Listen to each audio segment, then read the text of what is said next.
Hello,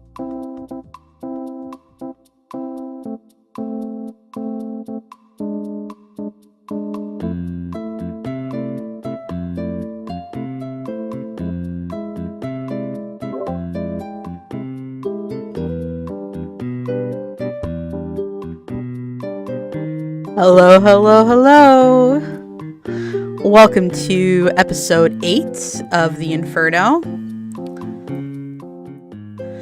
This one's gonna be a bit of a heavy one, admittedly.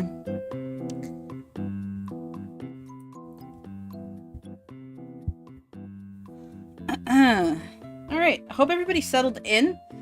I'm going to lay some ground rules first. Kind of explain what we're doing here, because it's been a little while since I had an episode of this show.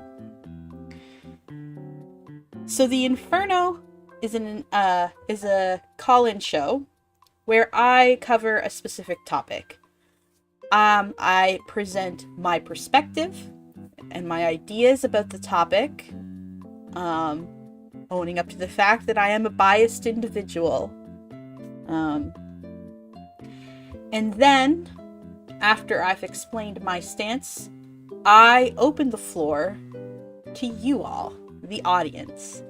There is a link in the description of this stream that you can join my Discord server and you can call in and sorry, I was just very distracted by somebody saying they can't hear, and I panicked a little bit. You should be able to hear. Anyway.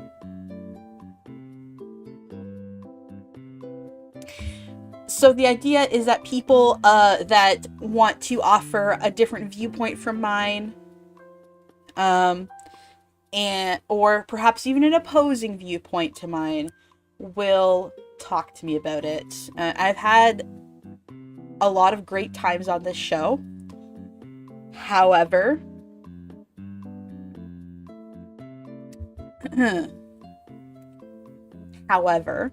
I am going to put 4 or 5 hour limit on this one, and I'm going to try to give each guest 20-30 minutes maximum per call, just because I want to make sure we get to as many people that want to participate as possible. Now then, when you call in, I will not accept any forms of bigotry, mockery, insulting, name-calling. You know, like, let's all be civil here. You can disagree with me, just let's be adults about this. Now then. So I'm sure a large chunk of you are probably wondering what even is TME and TMA. So we're going to go over some terms, and I'm going to first kind of set the groundwork for how we got here. So, TME and TMA very simply mean trans misogyny affected and trans misogyny exempt. And I'm going to present those two definitions and those two terms without prejudice. That's literally just what they meant. Alright, so what is trans misogyny? Well, we talk a lot about it, but it's actually a relatively new term coined by Julia Serrano in 2007 in her book, The Whipping Girl. So she writes a lot of trans feminist literature. She's an academic, she's a gender theorist, she's a biologist, she's a performer. Like, Julia Serrano has, like, a lot of feathers in her cap, alright? She's very celebrated, and Whipping Girl was very well received as a book on modern trans feminism, and it dismantled the problematic transsexual typography of Ray Blanchard, who had, that was like the whole autogynephilia thing, that it's some sort of sexual perversion or mental illness. Julia Serrano says that no, being transgender is not a mental illness, it's not a sexual perversion, it is an identity, it's who we are. So Serrano is a very big deal for all trans people, putting that out there, and is the one that coined transmisogyny. There is a little bit of pushback against Serrano for her views on trans men and the trans masculine experience. Obviously, as a trans woman, she doesn't have those things. She's also a white woman, and an academic and like middle class. So there are some lenses that Serrano did not consider or was not aware of when writing this book, but this book is very important nonetheless. But it can be hard at times as a trans man to get through it. She has a tendency to only refer to trans men and trans masculine people as FTMs, or female to males, but she does allow trans women the privilege of being referred to as women.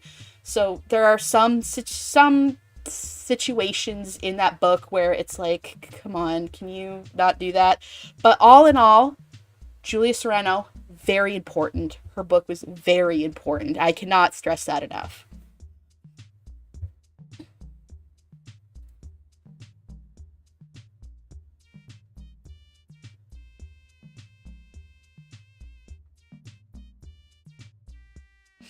All right. So, we're going to go down the line and we're going to visit some other terms that you might think, well, what does that have to do with this? But are very important. The first one is radical feminism. What does that even mean? If I asked you what is radical feminism, would you be able to define it? Not a lot of people can. Some people just think it's very intense feminism, but there is a very specific belief that the radical feminist movement that started in the 1960s, it was tantamount to what they were trying to say. So radical feminism is the belief that there is a biological ingrained dynamic of males dominating females into being the de facto underclass of the human race because they are the childbearing sex. And I want you to keep all this in mind as we go through these terms. All men dominate all women with no exceptions, and men have a biological need to oppress women. That is what radical feminism is. It spawned reactionary movements such as political lesbianism and the Red Stockings, but also there were some positive movements such as ending abortion bans in several countries. There was this splitting of the ideology, I believe in the 70s, where a lot of people doubled down, and then the rest of the feminist movement made the third wave feminist movement. And that's where you get things like intersectionality. And you get authors such as Bell Hooks and Judith Butler, who have done a lot of important work. So, what is a TERF? A TERF is a trans-exclusionary radical feminist. They deliberately exclude transgender women from the movement. It's a logical conclusion from the classic radical feminism because the ideology centers on the idea that women are repressed because they give birth. That is so important to what we're talking about today. Now, what is Bedellism? So Bedellism is a fairly recent movement that started in 2016, kind of died out after a few years, and then came back not that long ago. But it's basically a reclamation of radical feminism by trans women. And the idea is that trans women are like the bottom, de facto, most oppressed underclass of the human race, and everybody else is... See, this is where you come into problems, because it doesn't really make sense in the frame of radical feminism, but it's the idea that everybody else is socially and politically ingrained to oppress trans women.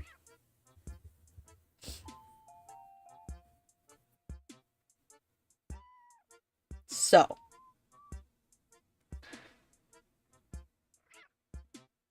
that's kind of the framework and the terms that we are working with.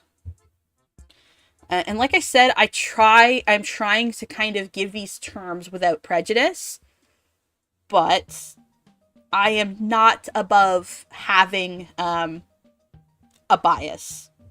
You know, I'm going to be biased on this, obviously.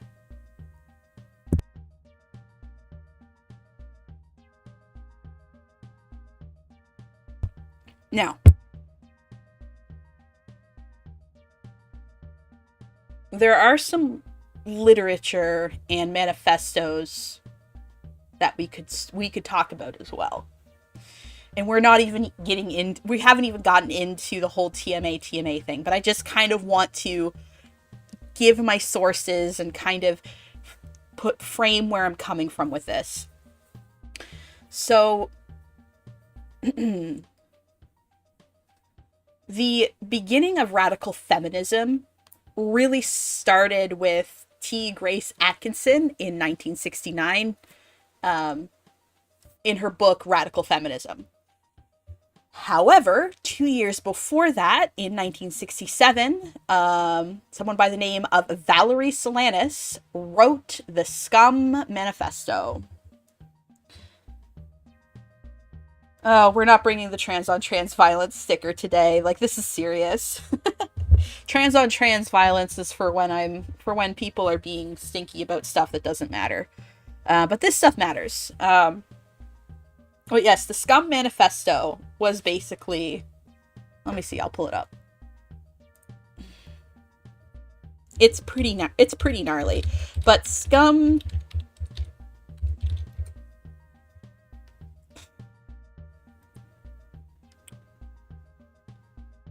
If I could find an actual...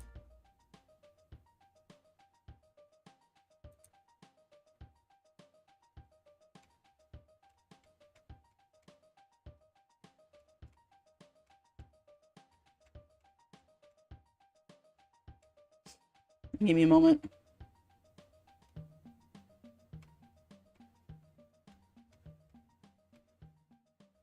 Oh, there's a lot of prefaces to this. There's a lot of prefaces for a reason, because it is a piece of work. Maybe now is not the best time to delve into that, but it's basically all men are garbage and must be eradicated from the earth. It was pretty bad. Oh, yes. Can I define transandrophobia? Absolutely. So transandrophobia, wasn't that written by the person who shot Andy Warhol? Oh my god. There is some Andy Warhol stuff going on there, yeah. But yeah, transandrophobia is simply the other side of the coin of transmisogyny. It is the intersection of transphobia, and then you kind of get into a bit of trouble here, don't you? Because there isn't a specific axes of oppression that exclusively men experience for being men.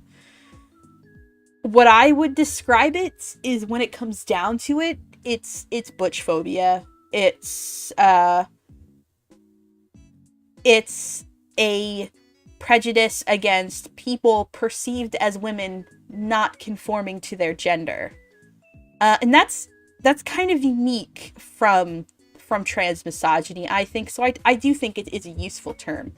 You could describe it as an intersection of transphobia and anti-masculinity.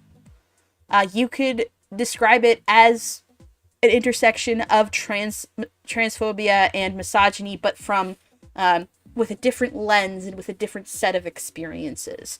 That's the thing about intersectionality, is it's very complicated, and your identities kind of intersect with one another. See, that's that term, intersectionality, coming back for us, where like everything you are intersects and stacks on top of each other and behaves and interacts in ways that that might not make sense intuitively.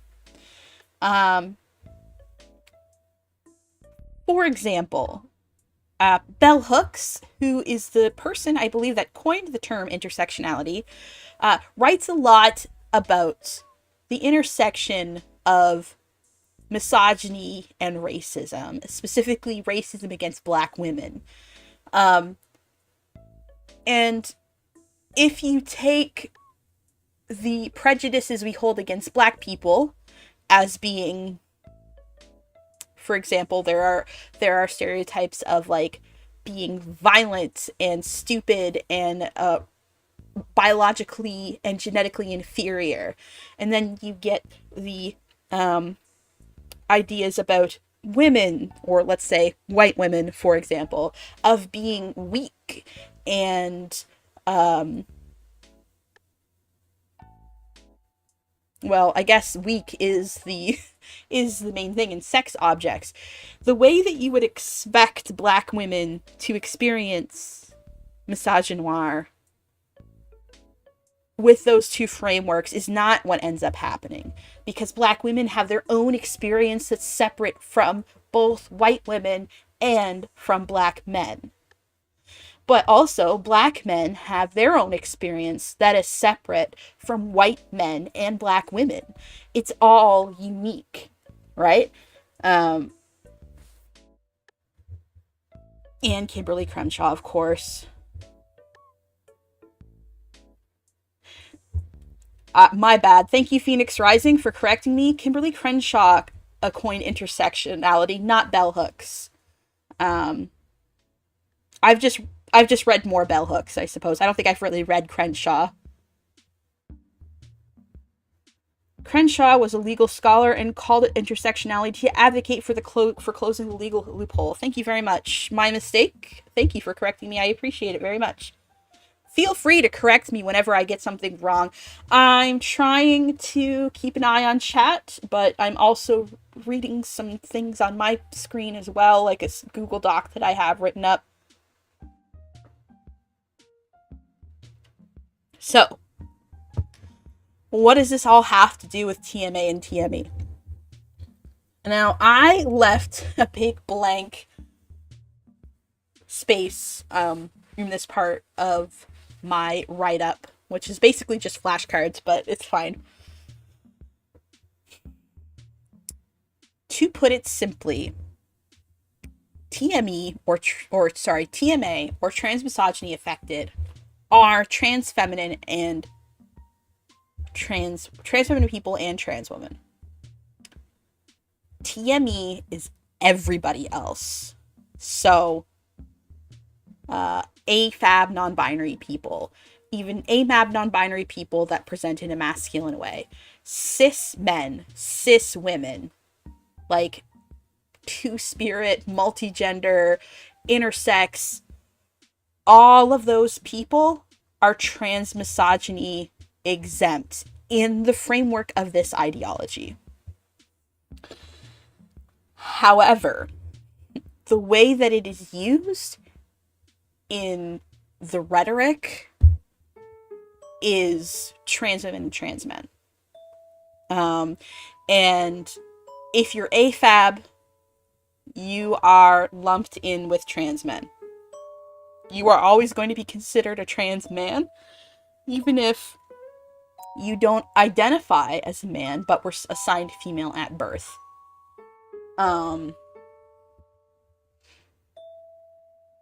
So.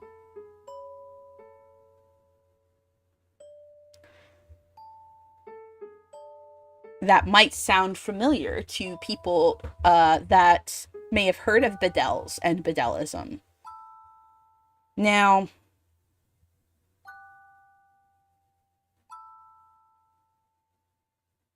I would like to preface with saying that with high control groups like Bedels, first and foremost, their biggest victims are going to be other trans women.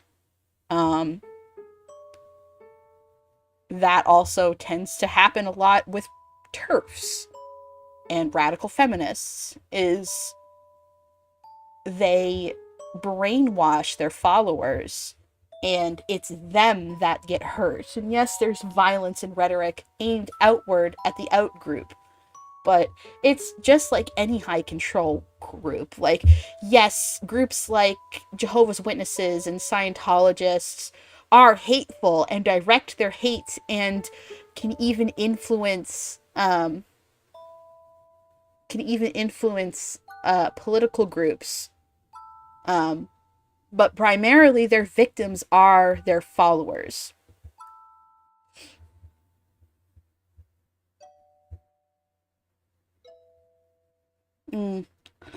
Silly Catboy says, I think you're being too charitable. The people you're talking about, in my experience, view all AFAB people as cis women who have cis privilege over trans women. Yeah.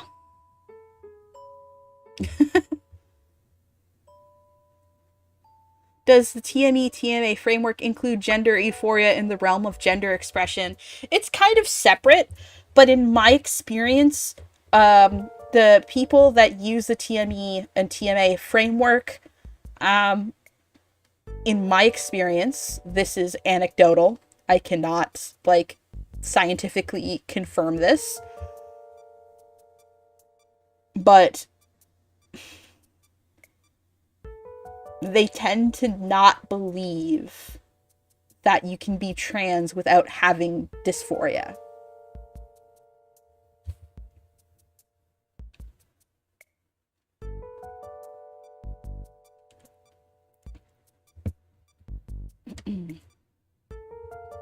So, they tend to be weird about asexual people and, like, M-spec people and, like, M-spec lesbians and... Yeah.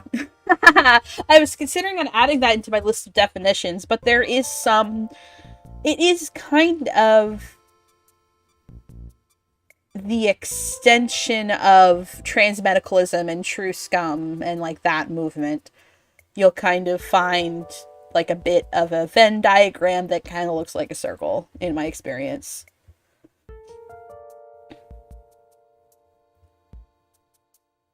The way some people use TME and TMA really just feel like time for gender binary 2. Yeah. Now, I want to tell a story about me, and we're kind of getting away from the definitions, but I'm going to tell you a story. And then I'm going to tell you how I feel about the terms TME and TMA.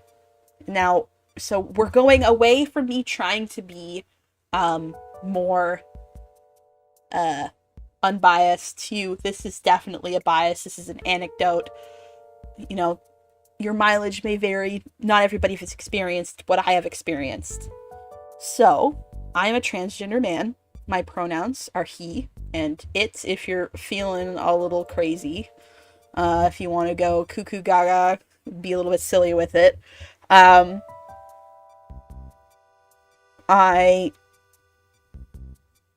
tentatively identify as indigenous, but that's kind of a complicated situation for me.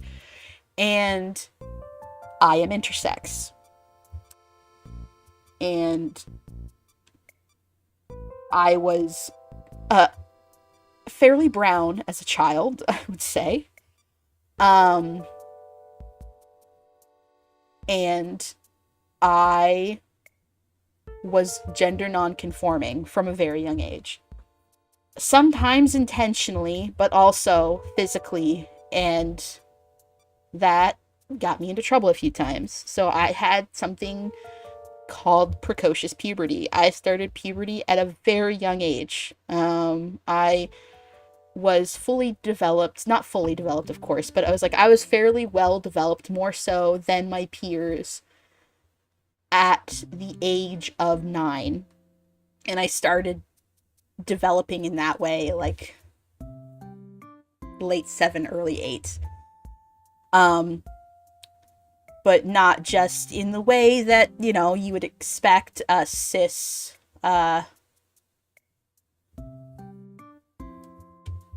girl that is, my words are failing me right now. Endosex. That is it. That's it. Like a cis endosex girl. I was broad. I was hairy. I was tall.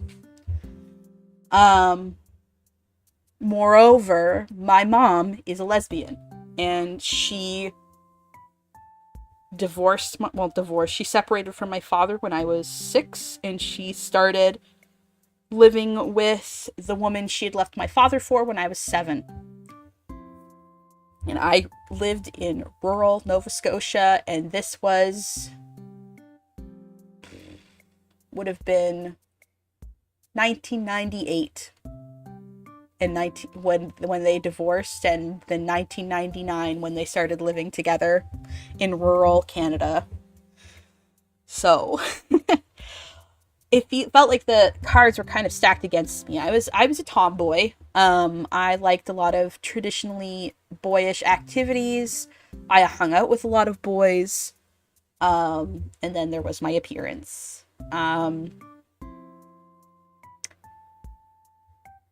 And I was asked before I understood what things really were. Questions like, do you have a penis? Are you a lesbian? Like, are you a boy? Like, I had that constantly drilled into me from a young age. And it was along with some racial slurs that I didn't understand why I was being called those things, because I had no idea or really understand what race was back then. It was the source of a lot of bullying. And I think the worst thing that happened was when I was in middle school in the early 2000s. When 3 girls crawled under the bathroom stall while I was using the bathroom to investigate my genitals, to tell if I indeed, was born with a penis. And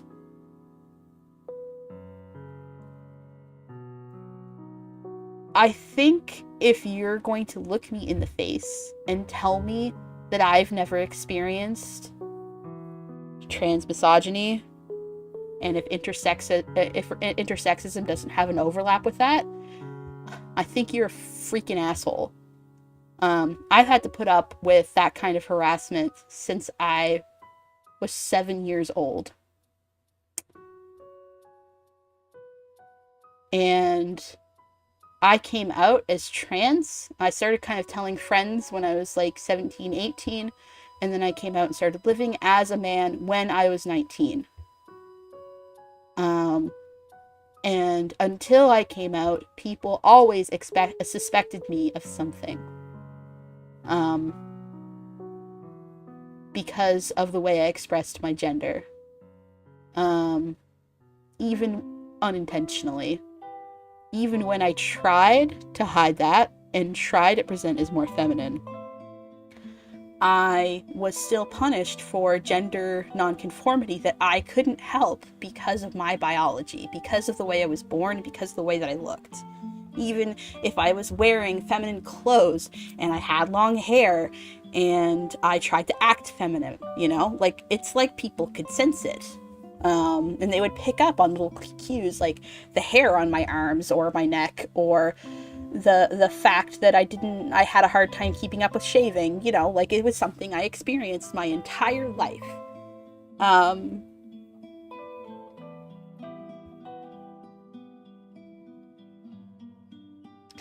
So the fact that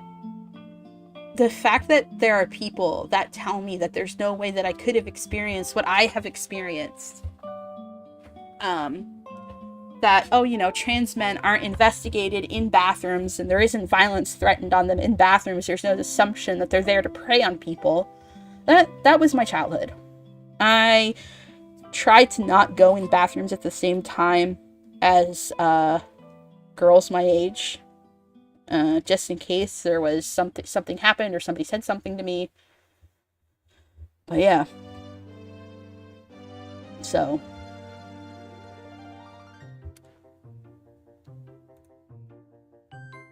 what I don't like about this framework is that anybody, I think, can be affected by trans misogyny one way or another. This idea that this person who they perceive as male or masculine is trying to be feminine. Drag queens, you have like flamboyant gay men, you have butch lesbians, like there are so many people that get affected by this regardless of their assigned gender at birth, and intersex people add a whole other layer to it, because we often start experiencing these things before we've even self-actualized, before we even understand what gender is as a concept. I didn't really understand what gender is as a concept. When I started experiencing this, I didn't even know that there was a difference biologically between males and females. Like, I didn't think about that, and I was already experiencing those things because of my body. But anyway.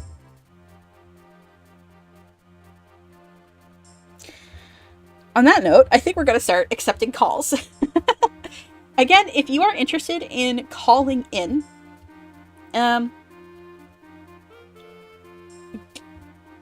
give me a ring on my Discord. So you can just follow the link in the description below, and it should bring up my Discord server. And if you're interested in talking, if you scroll down to the events section, if you scroll down to the events section, there is a stage called call-ins. Actually, you know what I'll do? Copy channel ID. I will put it in I'll link to it in announcements, which is at the very top.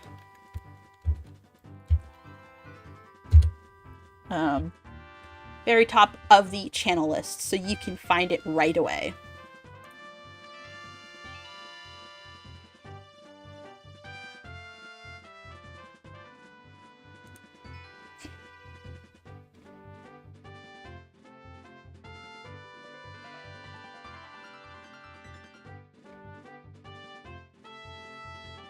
Now, if you are interested in talking, there should be a little hand icon in the top right or somewhere. I'm not exactly sure where it is because I can't see it on my screen, but you should be able to request to speak. And if you raise your little hand, I will invite you to speak. And I encourage anyone that thinks they have some personal experience that is relevant to this conversation to weigh in. So trans people, cis people, intersex people, trans feminine, trans masculine, anybody can weigh in. If you agree with me, if you disagree with me, please give me a call. All right, we've got our first caller requesting to speak.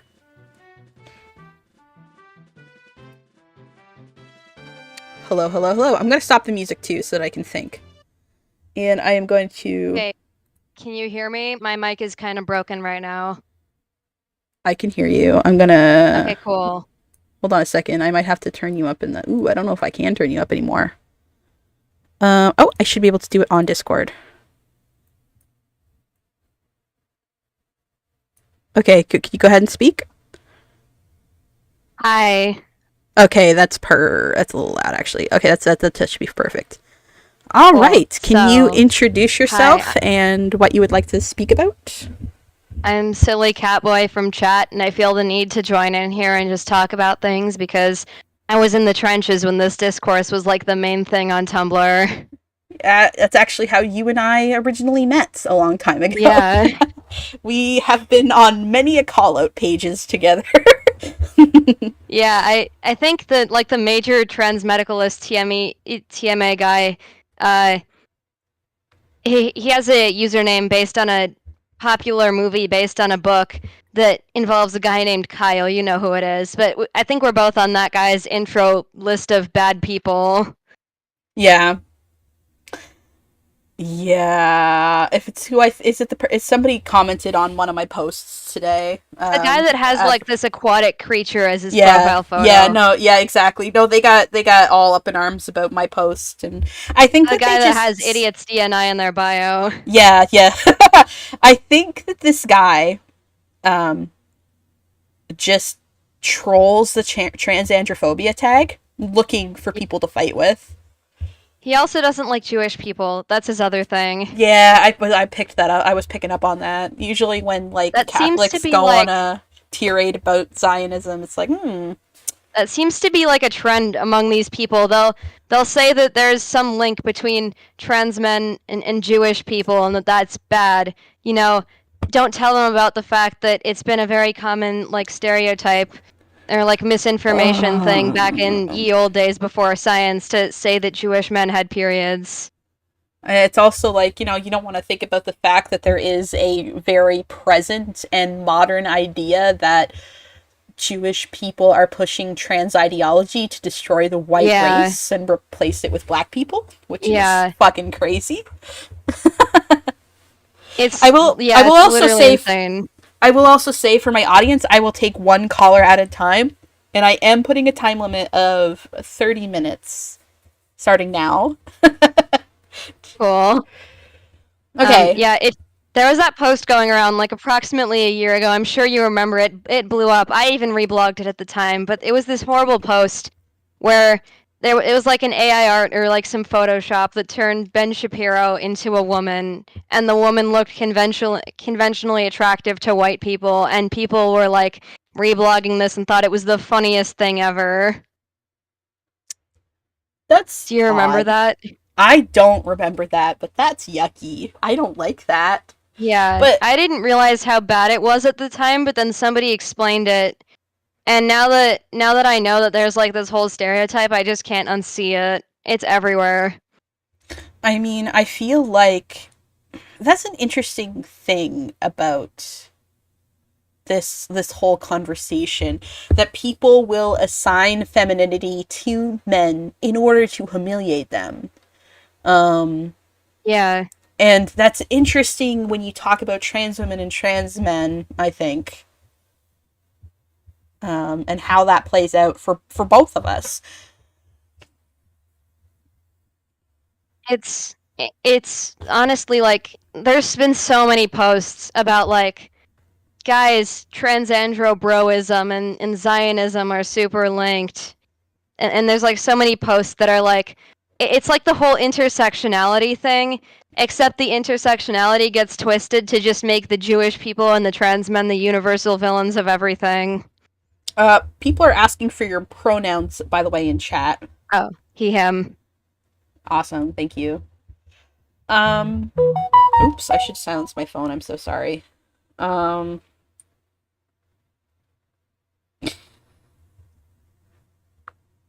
now, why do you think people are so mad about this? Why do Um, you think it bothers people so much for that trans men want to talk about transandrophobia or the transphobia they experience, and like what's going on with that?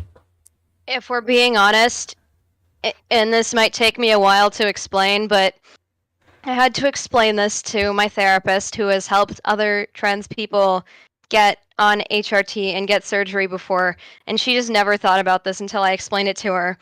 But what is masculinity in the West except for having a deep voice, having facial hair, all these things that people generally have zero control over? There is literally no such thing as masculinity in the West other than that. And yet, with femininity, there's makeup, there's enjoying fashion, there's enjoying art, enjoying music, singing, all these different things that can be considered feminine. And yet, with masculinity, there's like nothing. And I think people get very uncomfortable when they think about that. Something that I've always described is I think that a lot there's this discussion on who has an easier time passing, and I think that late in transition trans men do, if they are able to medically transition, they typically do. But I would also say that trans women have an easier time. What did I call this? Telegraphing. Telegraphing that they're feminine and they're female.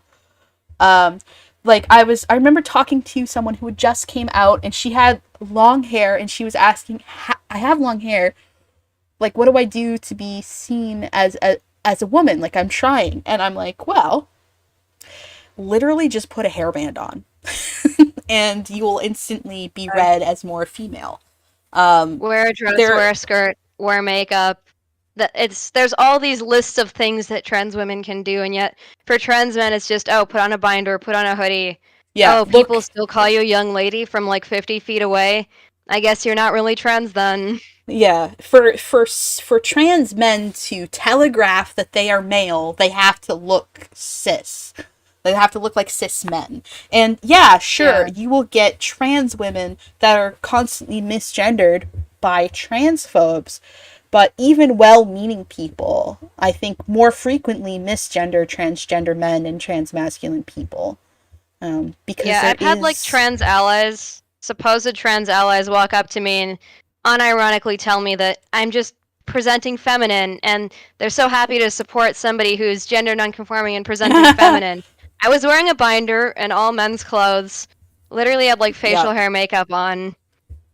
I hate when somebody calls me femme presenting and I'm like, what about me is femme? I am wearing a t-shirt and jeans and like a flannel and big like curb stomping boots. Like, what are you talking about? My hair Oh, is they just short. You think I'm they femme look at because you. of my body. They just look at you and they assume what genitals you have, and then based on that, they say if you're presenting masculine or feminine. But it's in a trans accepting way because they accept people who've been on HRT and look like they have different genitals than they have. Mm, Jesus. Yeah, it gets a little, yeah. Yeah. And I think that like it's useful to talk about those differences, but I think when you start positioning um one group as being worse off than the other, I think that's when you get into problems. Yeah, I mean, you really can't compare the two groups' positionality because in one sense, the two groups, trans men and trans women, are like very similar in how they are in society. But on the other hand, like all the things people say about either group are super different. Yeah. And like there is no class of trans men running the world, you know? That's Yeah. not really how it works. Like we don't And there's no hold the class of trans position. women doing that either. Exactly. Exactly. And one thing is that I've thought about recently is that we don't say that even though homophobia against gay men is more overt and typically met with more outwardly public violent responses, we don't say that lesbians are better off than gay men. Yeah. And we acknowledge that lesbians and gay men each have their own distinct experiences with homophobia and it manifests differently, but neither of them have it better off than the other. And like, why can't we do that for trans people? Exactly. And I think that specifically with lesbians and gay men, lesbians simply do not have like a lot of times they just do not have the opportunity to be with other women because, well, they're trapped in marriages. They live in homophobic countries, which includes the US, by the way. I'm not just talking about the ones that are always marked with the bad thing on every map you see. Mm-hmm. Um, I mean, when you said that, I immediately thought of like evangelical Christians. So, yeah, so yeah. like I wasn't There's even there's going always these there. maps. There's always these maps that go around about like progressive social issues or like good thing versus bad thing. And then the US, Western Europe, Australia, New Zealand are always marked with like the green color, the blue color for good thing. And then Russia, China, East Asia, is always marked with orange, and then the Middle East, North Africa, and Sub-Saharan Africa are always marked with like dark red. Yeah. It's this map. This map, it keeps getting shared around. I think there's even a meme about it where it's like, good thing U.S. and Europe, slightly less good thing East Asia, bad thing Middle East and Africa. Well, and the thing is that uh, I can only speak for the US because that's where I see it the most, is that the US has the benefit of being divided up into smaller sectors. And it's like, yeah, maybe don't go to Florida or Texas if you're trans. But, you know, like New York, you're probably fine. And there are similar, you could do the same thing in these countries that we think of as extremely dangerous in the Middle East and Africa as well. So many of those countries, the gay activists there are too busy dealing with colonialism and not starving to deal with whether or not their neighbor likes them for being gay. Yeah. Yeah. But there's like a lot of lesbians and also trans men from those kinds of spaces that are then just simply not able to express themselves. And so they're not met with overt violence because they're stopped before they can even do the thing that will get them the violence. Yeah. Well, I remember there was this woman on TikTok, a transgender woman. She's like older, and she said, um, when being asked like, "Where's all the older trans men?" and she's like, "They're dead," and it was like very bleak. But like, the fact of the matter is that a lot of them did not get to express themselves as men, and they often died at the hands of their partners or themselves when Yeah. they were young.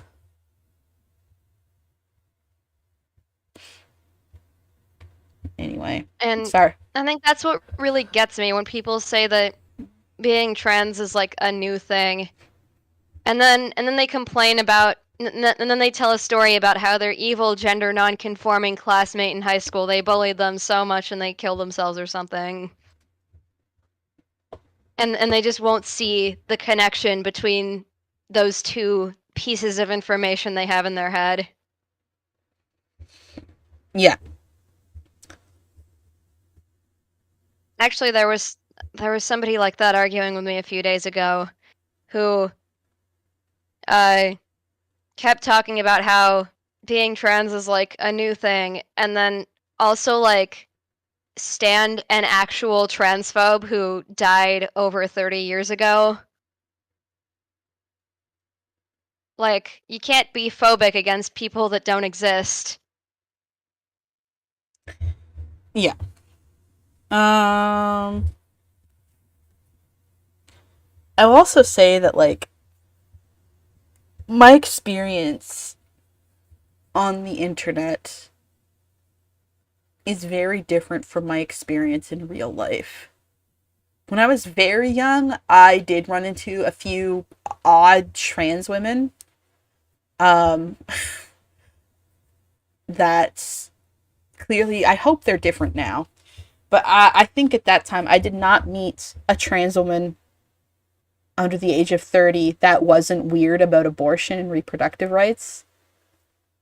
Um, I met a lot of trans people in that age, in that time, in my early 20s. Maybe I just had bad luck, but it was a very weird pattern that started happening where it's like, you know, being able to bear a child is a gift and you should get Oh an my abortion god. because that's kind of a punch in the face to trans women who can't get pregnant. And I was like, what? You know what I'd What do you compare that to? mean? I'd I'd compare that to like centrist liberals who see the policies of countries like Iran and stuff, and then they're like totally against head covering or even just covering more of your body than people do in Western countries. And they're like, if you don't want to wear a bikini, you're literally a Puritan. And it's become this whole thing, and it's so impossible to debate these people because as soon as you tell them that maybe if you're forcing people to like wear bikinis or wear something comparable to a bikini compared to like where people's original cultures are, and then they'll go, oh, so you must support Iran. Like, no, I support bodily autonomy. becomes it's super impossible to just debate anyone when they think that if you're against one restrictive policy, you must be you must be for a restrictive policy that mandates the opposite. Yeah. And that's I think that's the TME TMA issue. People will be like, "Oh, you're pro-trans men, you must be anti-trans women." Or, "Oh, you're pro-trans women, you must be anti-trans men." Yeah, that's definitely, and I feel like it comes from this deep need that trans people have to be seen.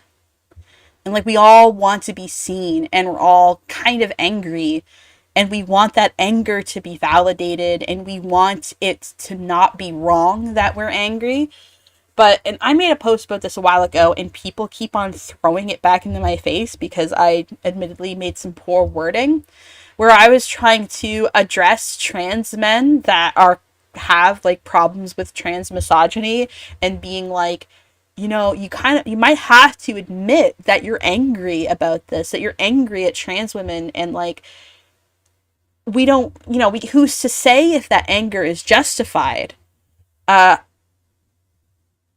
but you have to like sit with that anger, accept it, and then like once you've kind of accepted that you're angry, then and like you don't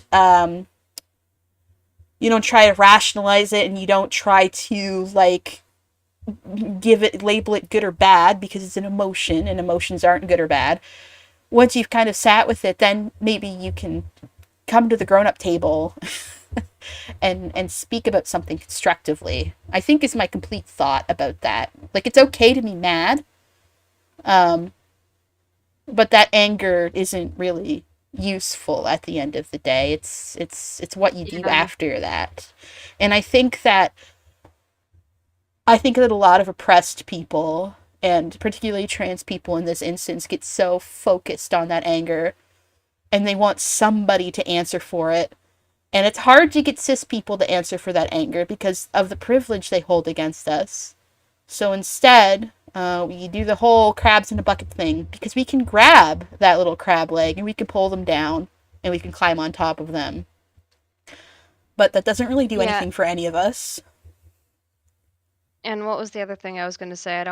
I didn't remember. Oh, it goes back to like this idea, especially in America, that like your thoughts and intentions are more important than the consequences of your actions. It's like it's when you get people thinking that just thinking about murder is worse than actually murdering. Yeah, this is true. Excuse me. Yeah, I should say, yeah, anger is valid. It is a valid feeling. You are completely valid in being anger. It's just not necessarily useful. Um, you can't really I do a think we lot need to with it. decouple the idea of having an emotion from thinking something as a rational Homo sapien and then from doing something in your praxis. Yes. I will say that the majority of trans women have not been like this, have not treated me like this. There are some people on this very server that are trans women that are wonderful, that I am in community with, that I adore. Um, so like again, the majority of the trans women that I've interacted with in my life are not like this. And trans men are absolutely not immune from this stuff. No, So many of them will absolutely. just say that I can't really be trans because I'm presenting feminine when I'm wearing all men's clothes. Like, Yeah. no one is exempt from terrible Western gender roles bias. Well, also, I would say that it wouldn't be inaccurate to say that trans medicalism and the True Scum movement were headed by trans men, from what I experienced. I don't think so. I think that there were definitely more trans men in there, but you have people like Blair White. Yeah. I think that both She kind trans of men came and after. trans women were in it. Yeah, I feel like that kind of came after because I'm thinking like Calvin Garant and stuff like that. Like, Yeah, you know, that was sure. that was a little bit before those people, I think. And it was while it was like kind of a niche movement. But I would say that somewhat people like Brianna Wu and don't give me people like Brianna Yeah, Wu have kind of my championed the rant about whole. the trans med movement is uh that the trans med movement, it will have a meltdown when they see anyone who does not think about their gender like as in terms of solely Western concepts. Like Yeah. like so many cultures have rules about like their genders or like trans people and stuff. And these trans medicalists think that it's just that it has to be thought about in terms of like this post enlightenment scientific framework, if you get what I'm saying. Yeah, no, I get what you're saying. Yeah, I get what you're and saying. I can't speak for every culture, but I do know that in Jewish culture there's a very long history of trans men, trans women. A lot of trans women wrote stuff down and like actually like wrote about being trans women before a lot of other cultures had even started writing things down like Hmm. that. That's interesting. Um, one of the one of the most well-known prolific Jewish philosophers called Rambam literally had a whole thing where he talked about how cross-dressing, even though a lot of people thought it was wrong, is actually fine, and here's why. You So also, like, and he lived like in the 13th century, so we're talking that old. yeah, and you've got like And his. Sorry, go ahead. and like trans meds, I think, simply just refuse to acknowledge the fact that there were trans people in many different cultures, and then in those cultures there were rules on how you treat them. Like, I'm sure you've heard there's 6 genders in Judaism factoid. That's not exactly correct, but it's not exactly Spider's wrong either. gender. It's 6 different like body types relating to gender, and then gender is a separate thing from that. And then for every like different body type, there's like which gender should they be assigned, if any. And there's 2 different ones where it could go either way. But a lot of people, when they're that kind of body type, it's mostly intersex people, will just decide that they want to do all the things that both genders have to do. Um, and there was discussion of like people moving across the categories, and the categories were always, not everyone saw them as fluid. Like there was a lot of social conservatism and patriarchy due to the fact that people exist in the society they came from. We didn't all fall out of a coconut tree. But oh, my computer turned off. Is it going to turn back on? Okay, here it is. Um, but there was always some acknowledgement by some people that the gender categories were fluid, and but apparently, according to trans medicalists, all of that doesn't matter because, well, you have to have gender dysphoria to be trans. Oh, they didn't have medical doctors who could diagnose that back then? Well, I guess they really weren't. I guess they were just feminine men who decided to dress up as women. I, It's it's a lot of that, and I think it's just very sad that some Western people feel the need to flatten this diverse history into, well, they just had a medical condition. there's also I saw something interesting. I always like to talk about is um, historical trans men as well, and it gets a little messy, because the human experience is messy. But like figures like James Barry, I think it would be a disservice to say that he was a cisgender woman. You know what I mean? Yeah, That was just trying to escape masculinity. The thing is, we know there's what so many happens. stories.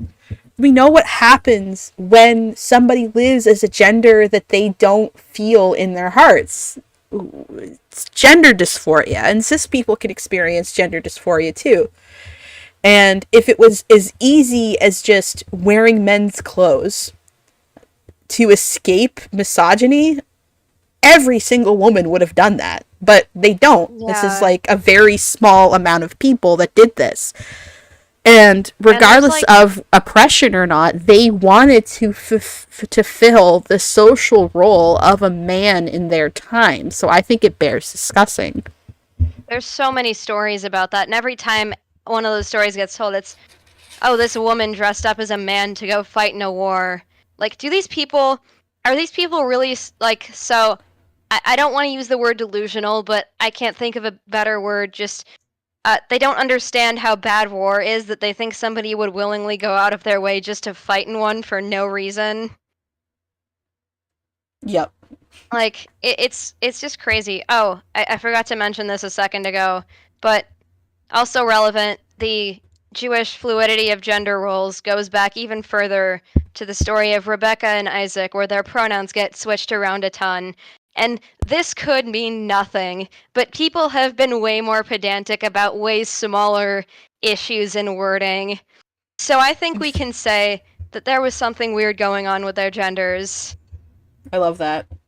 And the fact that the story of the patriarchs includes so many women who couldn't get pregnant suddenly getting pregnant by miracle. Hmm. It's I think Interesting.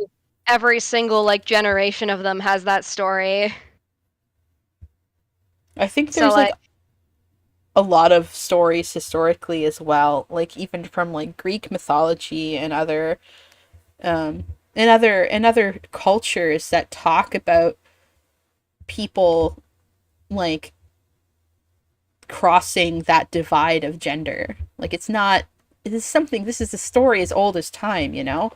So I think it's a little yeah, there was that guy in Greek mythology that lived as a woman for 7 years and then lived as a man for another 7 years. you've And then got was asked if living as a man or a woman was better, and he said he'd prefer to live as a woman. And so and he told this to a man, so the man got mad at him. There was like that whole story. and there's like characters like Hermaphroditus who, you know, that's probably more intersex, but interesting in the gender fuckery framework. And then you have characters like Dionysus. This is again this happens Yeah. all the time in stories and in history. And like there's pharaohs that decided to live as men when they didn't necessarily have to. Like, you know, I just think that to act as if transgender people fell out of the sky in like the 1960s, I think is very foolish, you know? I don't think that's what's Yeah. going on. And I also don't love all of the claiming of historical, maybe trans and non-binary people, maybe intersex people, as like those were definitely just intersex. Because it's fine if like intersex people want to claim them. We don't actually know what they were. But a lot of transphobes seem to just claim every historical mention of a trans or non-binary or gender weirdness as intersex to say that, oh, trans people haven't been around for that long. That was just intersex people. They just didn't know what intersex people were. Hmm.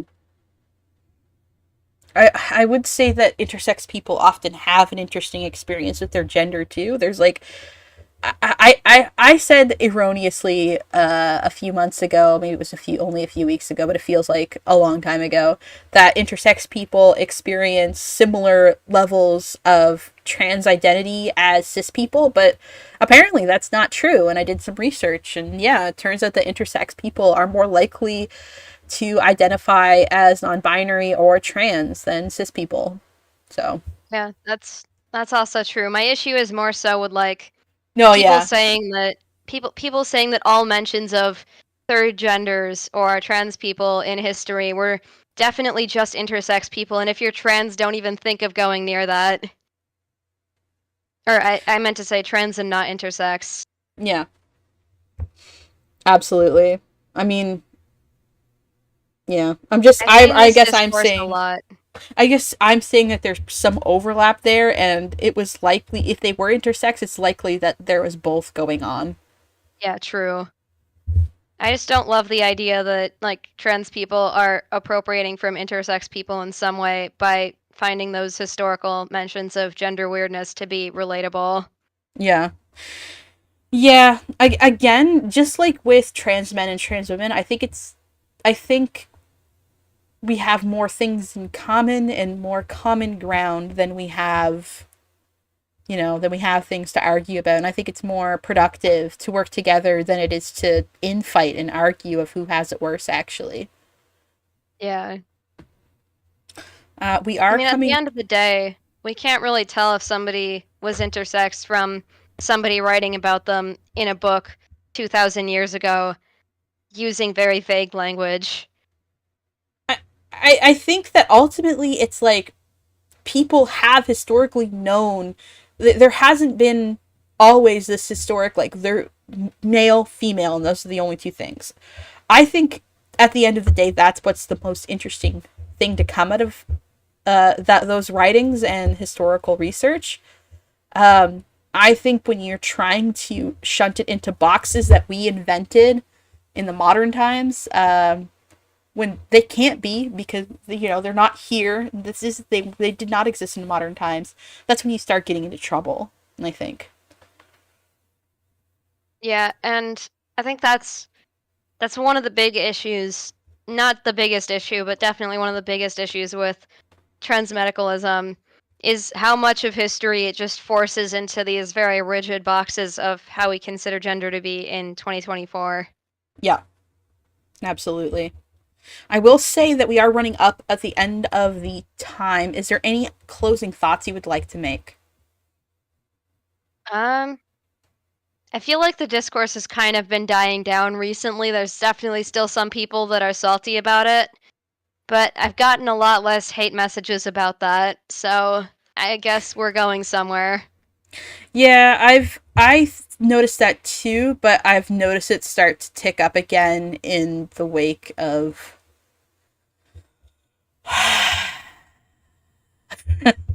the The bad election. thing. Yeah, the bad thing looming over the horizon.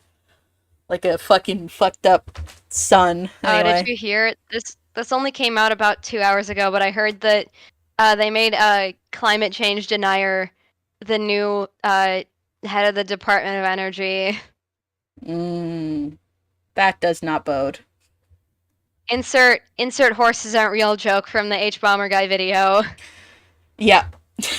God, It's like if you put H Bomber guy as like the new director of a horseback riding company. it's like if you make. No, I'm not gonna go there. Um, It's like if you make an anti-vaxxer the head of the Department of Health. Oh wait. yeah, it's like if you made like some. God, I'm still reeling over the fact that Doge is a government division now. But anyway. Well, thank you so much for It's coming on. it's yeah, I I like comedy and there's so many like Elon Musk jokes that I've made recently, but No. yeah, I guess Can we it's hear time for me one? to go. Can I hear an Elon Musk joke before you go? Okay. Um I'm sorry to put you on the spot. so the Elon Musk joke that I make is I have like two people talking and one of them's talking about the harassment mob on Twitter and the other one's like, "Oh, you can't call it X. You can't call it Twitter. You have to call it X." and then and then somebody talks about how that's like a very brave stand against misgendering and company phobia, and then the third person, this is why it's important for allies who are cisgen, and then just like gets cut off. Because you can't say cisgender on top. No, that's Yeah. good. That should be made into a comic. All right. I'm gonna move on to the next person, if that's Okay. all right. Thank you so much. Bye. Bye bye. Alrighty then.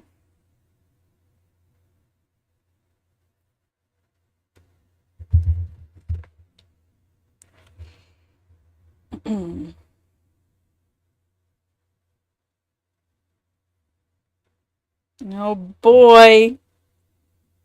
Oh boy.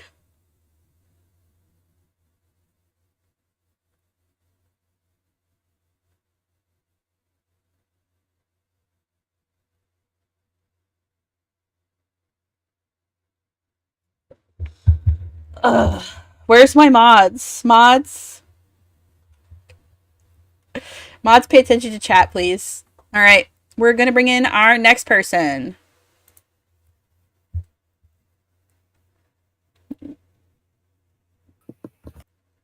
Hello, hello. Hello, can you hear me? I can hear you. Uh, Yippee. I'm gonna turn you up a little. Oh, you're already up at 200%. Hopefully everybody can hear you. Um, Darn. can you uh introduce yourself, give us your pronouns, and what you would like to talk about? Hello, I'm Gwendolyn. I use she, her pronouns. And I, okay, I have a very specific view on this subject because I'll be fully honest, I've learned about this whole like I'll call it a separation for now. This whole separation between in the trans community fairly recently, Mm-hmm. and I genuinely don't see how separating the trans community like that. I don't see how it could be helpful at all. Yeah. No, I agree with you. I so you are typically in community a lot with transmasculine people. Then is that like a fair assumption to make? Yes, Yeah. I have a few good friends who are a trans man.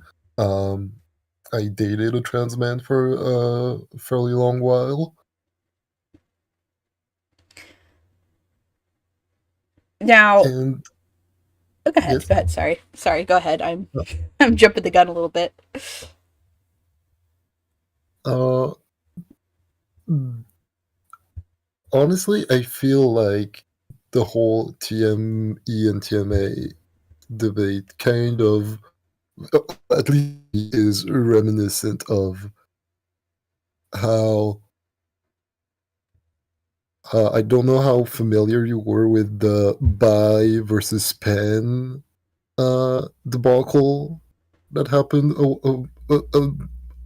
a few years ago Oh, I'm aware. when uh,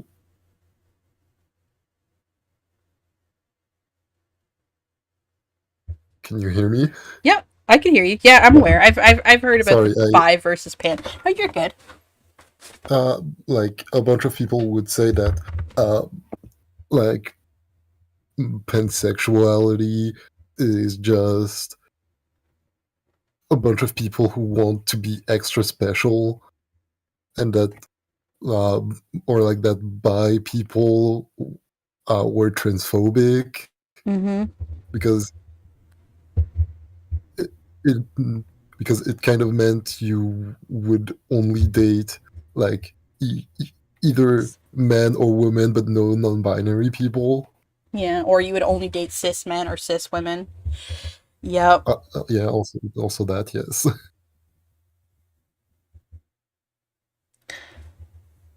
Yeah. No, I remember that. I feel like we keep going down the list of like who are we going to be exclusive to today? And it's like trust me, bro. Trust me. This exclusionary movement is real. This it's real this time. Trust me. And it never is. Yeah, like there was all the people who would like the whole LGB drop the T stuff, Mhm. all the or the movement of a bunch of people saying that if you're asexual or in the ace spectrum, but like it's the only thing, like you're only asexual, you're still like cisgender, And like you're straight. not Yeah. actually part of the community. Yep. Yeah. I mean, I've even heard from some very extreme Bedels that trans men aren't even really trans, only trans women can be trans, which is That's insane to me. that's so stupid. Yeah. Well, it's because I think the ideology comes from the fact that like subverting femininity to be masculine because masculinity is rewarded. If you're seen as a masculine, if you're seen as somebody that was born in as a woman and grasps for masculinity, you'll be rewarded for that instead of punished. Because going in the opposite direction, like being born assigned male and then reaching for femininity, like that's the worst thing that you could do. Um, and I find in these movements, and I find in a lot of radical movements, to be honest, what often happens is that instead of trying to reach equality and liberation, they subvert that rhetoric. Where actually masculinity is bad, and if you want to be masculine, you're disgusting and evil and automatically a predator.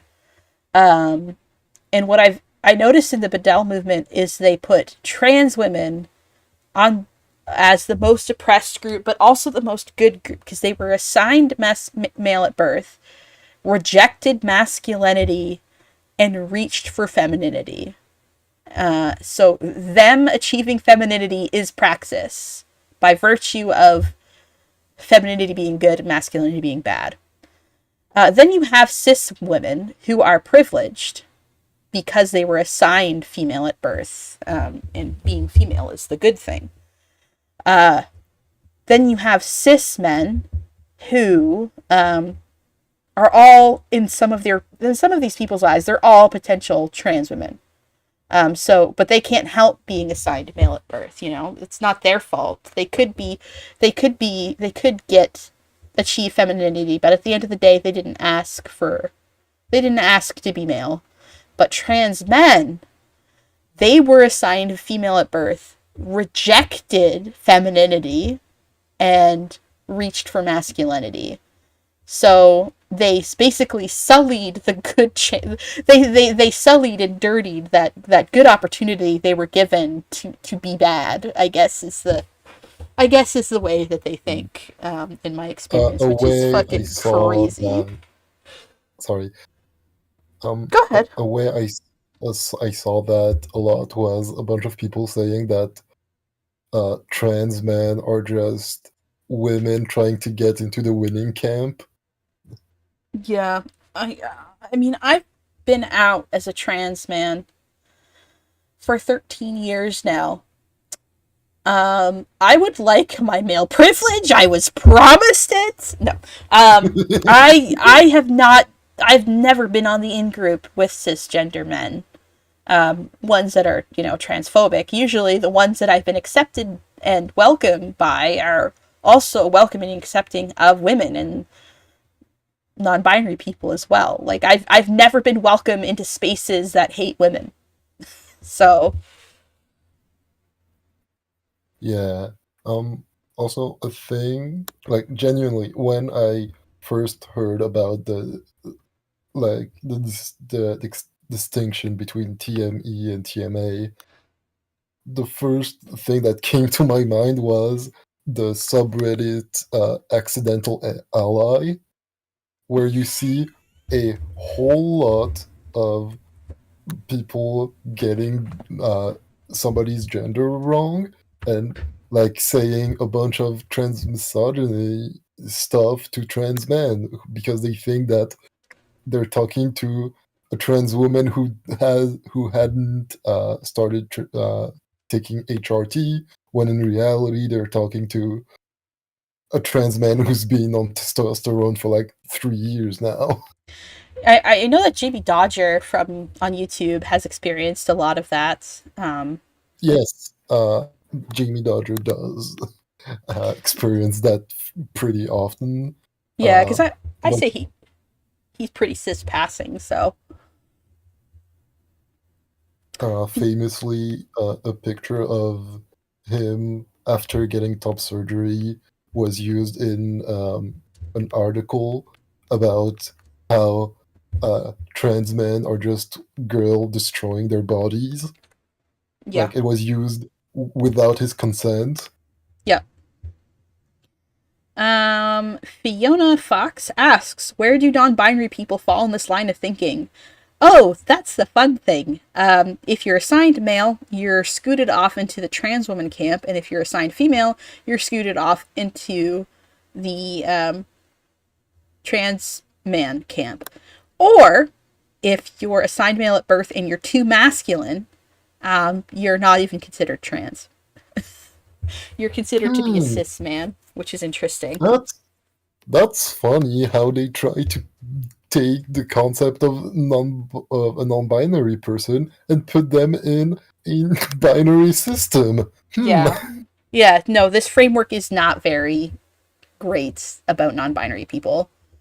You might have heard of terms such as Aiden or they fab, and it's commonly used to mock assigned female at birth people that are non-binary, and it's not great.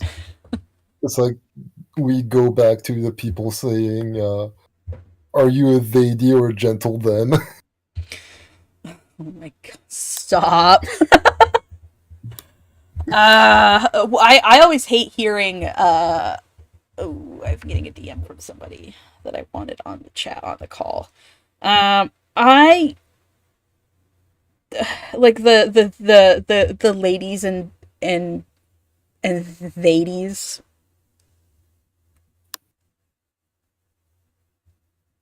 It's so it's so silly. Why would you actually say that? Well, I don't know. I currently live in a boarding house that is for women and gender diverse people. And I think that was workshopped a lot to try and come to a conclusion of like who they wanted to include here.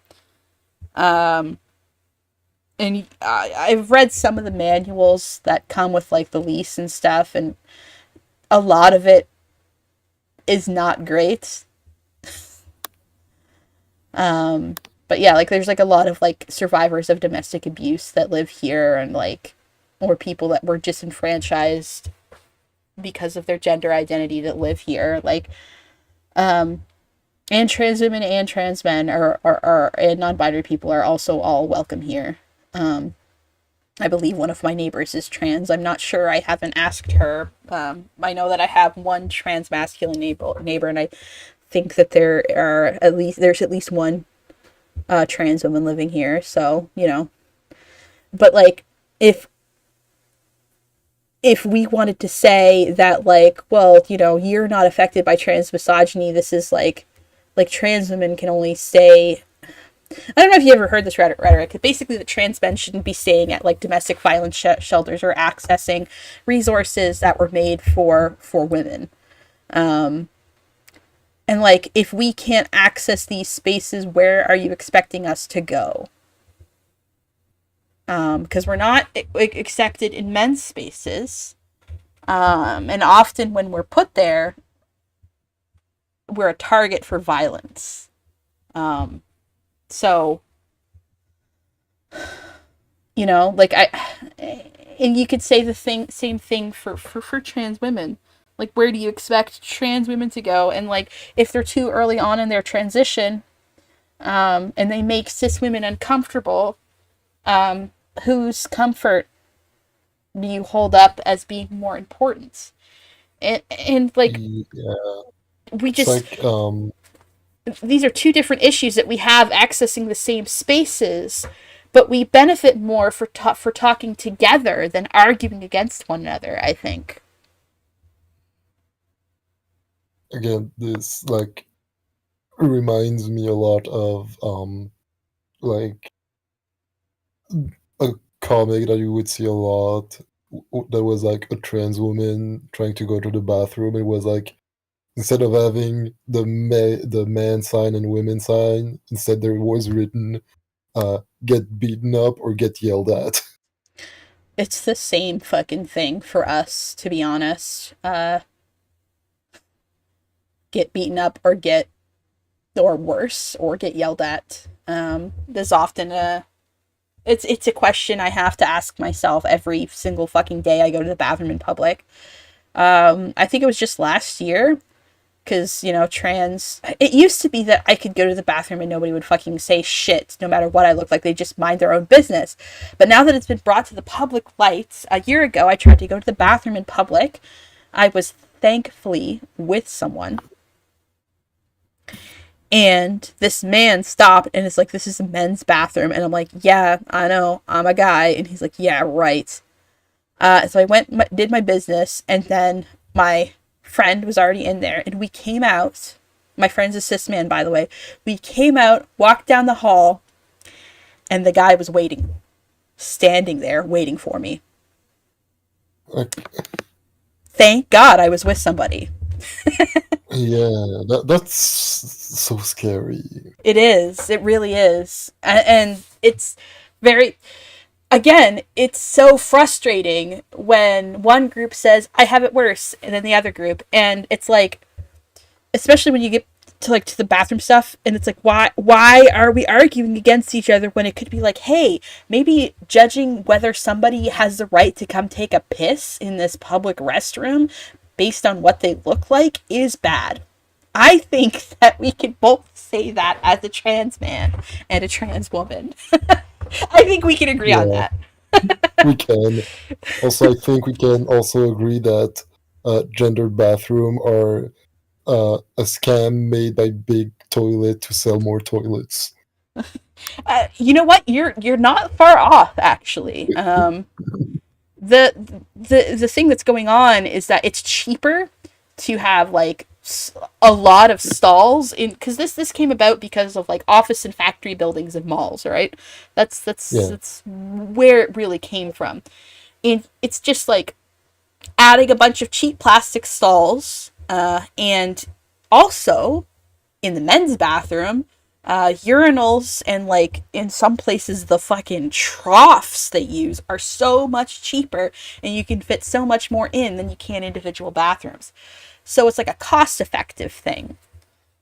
yeah, Like you don't have to put urinals in the women's bathroom. Well, you can't put women, you know, based on gender if only, essentialism. You if can't put, only. yeah, you can. I went to a building called the Wabano Center a few years ago. And it had originally been constructed with, like this bathroom has urinals and toilets, and this bathroom only has toilets. But they have a sign, instead of a traditional sign where it's like males, females, they now have this bathroom has 3 toilets and 2 urinals for anyone who would like to use it. And the other one, this bathroom has 5 toilets for anybody that would like to use it. And they would also give information about like disabled toilets and stuff like that. And I think that's a way to kind of retrofit some the older buildings that are, that have gendered bathrooms. But I also think we need to start making individual use bathrooms where like it's a full small room that you go in with a toilet, and then when you go out, it's a big open space with like a sink and like that you can just wash your hands at, and it doesn't have to be, it can be separated from the toilet area, so that like there's a lot of different proposed ways to make non-gendered bathrooms that aren't just the accessible toilets that tend to be a lot more expensive, and there's only one of them. There's a lot more Yeah. options we could be utilizing that would Oh, be just sorry, better. give me just a sec. Yeah, no problem. A phone call.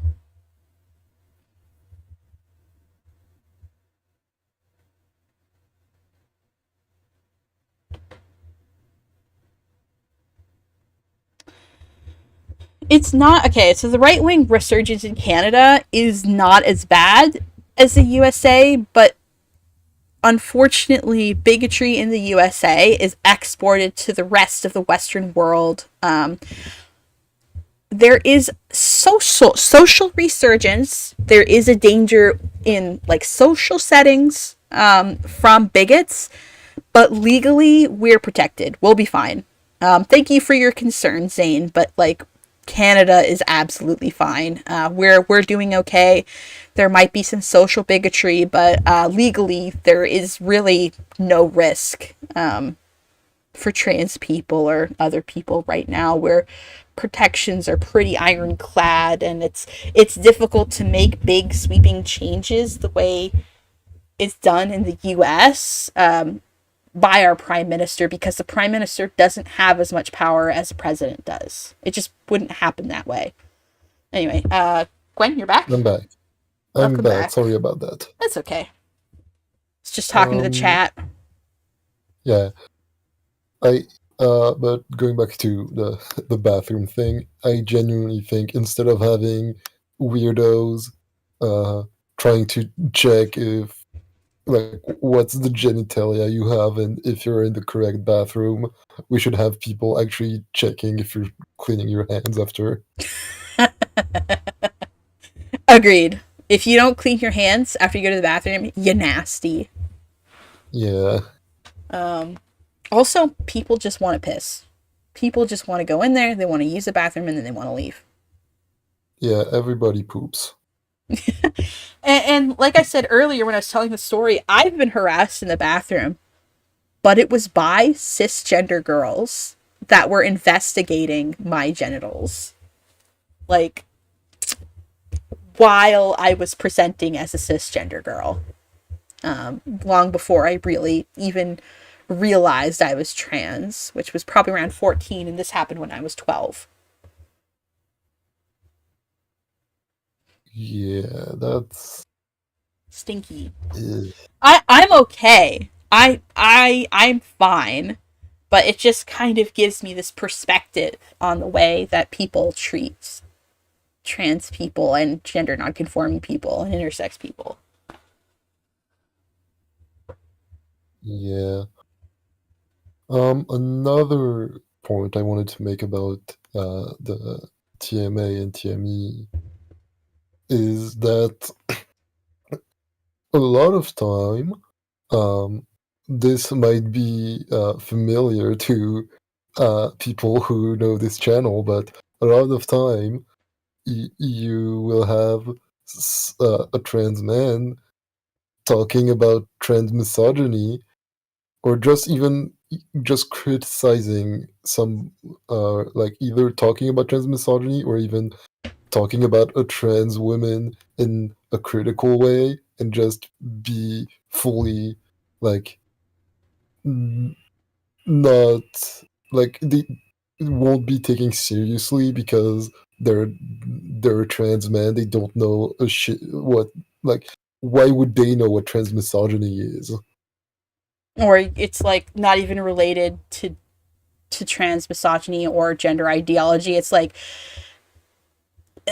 yeah, that's like a whole other thing. But like, you criticize someone for something entirely unrelated to their gender, and then it's used as a like, well, how dare you, a TME, criticize a TMA? Yeah, And it's like, girl, she's a fucking predator, allegedly, in my opinion. allegedly, allegedly, s- in this hypothetical, totally. In this hypothetical. So sorry, I just violent war flashbacks. So like, Sorry. j- that's like the framework that I see it being used as the most, is that you're a trans man, you're trans misogyny exempt, you cannot speak on trans women, period. You cannot criticize them, you cannot talk about their rhetoric, you have to shut up and accept that they're right and you're wrong because they're TMA and you're TME. And I never see this used against fucking cis people. It's always used against trans men and trans masculine people. Always. It's It's effectively a way to get trans men to shut the fuck up. yeah, you could have like the most well-researched document, like validated by as many trans women that as you want, and people would still like disregarded because it was written by a trans man. Well, it's also that, like, I can only speak for this community, but, and I'm surprised by this, but very humbled and happy to have all of y'all. There's a lot of trans women and trans feminine people and in this server, in my audience, and I am so grateful that you all want to be here. Did not see that coming, but it's not like and a lot of trans women and trans feminine people call in on this show and on other uh videos where I have audience participation. So I do what I can. I can't force trans women to call in on this show. I think that I think there's one other guest, so that has raised their little hand, but like I I raised the invitation, and there's people here, and they're welcome to speak. So I don't know. It's such a weird accusation to levy at this community in particular. I think. Yeah, no, Krim didn't like point a gun at me from all the way from Nova Scotia just so that I can join in call to make him look good. I did ask because I you specifically because you showed some interest in it, and it's like it would be really important to get perspective from a trans feminine person, and how Yeah, they feel on it, because it's like, we're coming at it from different lens, and I think it's valuable. like I'll be fully honest, if I didn't have anything to say about it, I wouldn't have joined the call because I don't like to interfere in like a conversation where I can't add anything. Yeah. uh, yeah. Somebody says, from what it sounds like, it's a way to put people into boxes and ignore them. It's also oddly binary. Yeah. Yeah, Yeah. I would say that the trans women that I'm in community with have opened my eyes to things that I haven't been aware of in the past. And I really like this community that we have here. So yeah, we are ticking up to the end of the little time limit that I placed. Is there any closing thoughts or anything else you wanted to discuss? not that I can think of, no. Okay. Well, thank you so much for calling in, Gwendolyn. You're very welcome. All right. I will definitely talk to you later. Bye bye. Bye bye. All right. Thank you for letting me tokenize you, Gwen. No, it's seriously, Gwen's been on a lot of episodes, and is always a welcome contributor on the channel. And I'm really glad that she came to talk on this episode. I am going to bring on my next guest. Hello, hello. Hello. Ooh, you're really quiet. Oh Uh, no, I'm sorry. Should I adjust my own volume? I turned you up. If you can on your end too, that would be great. Your mic's a Awesome. little quiet. Give me just a hot second. Yeah, take your time. All right, do I sound better now? I think it's okay. I'm gonna turn myself down a little bit so that we're Okay. on equal. Yeah, okay, good. Awesome. Can you introduce yourself, your pronouns, and tell us what you would like to talk about today? Hello, my name is Val. I am a 25-year-old Korean trans mask furry. I am a Transformers yaoi enthusiast. I am a digital artist. And I'm very passionate.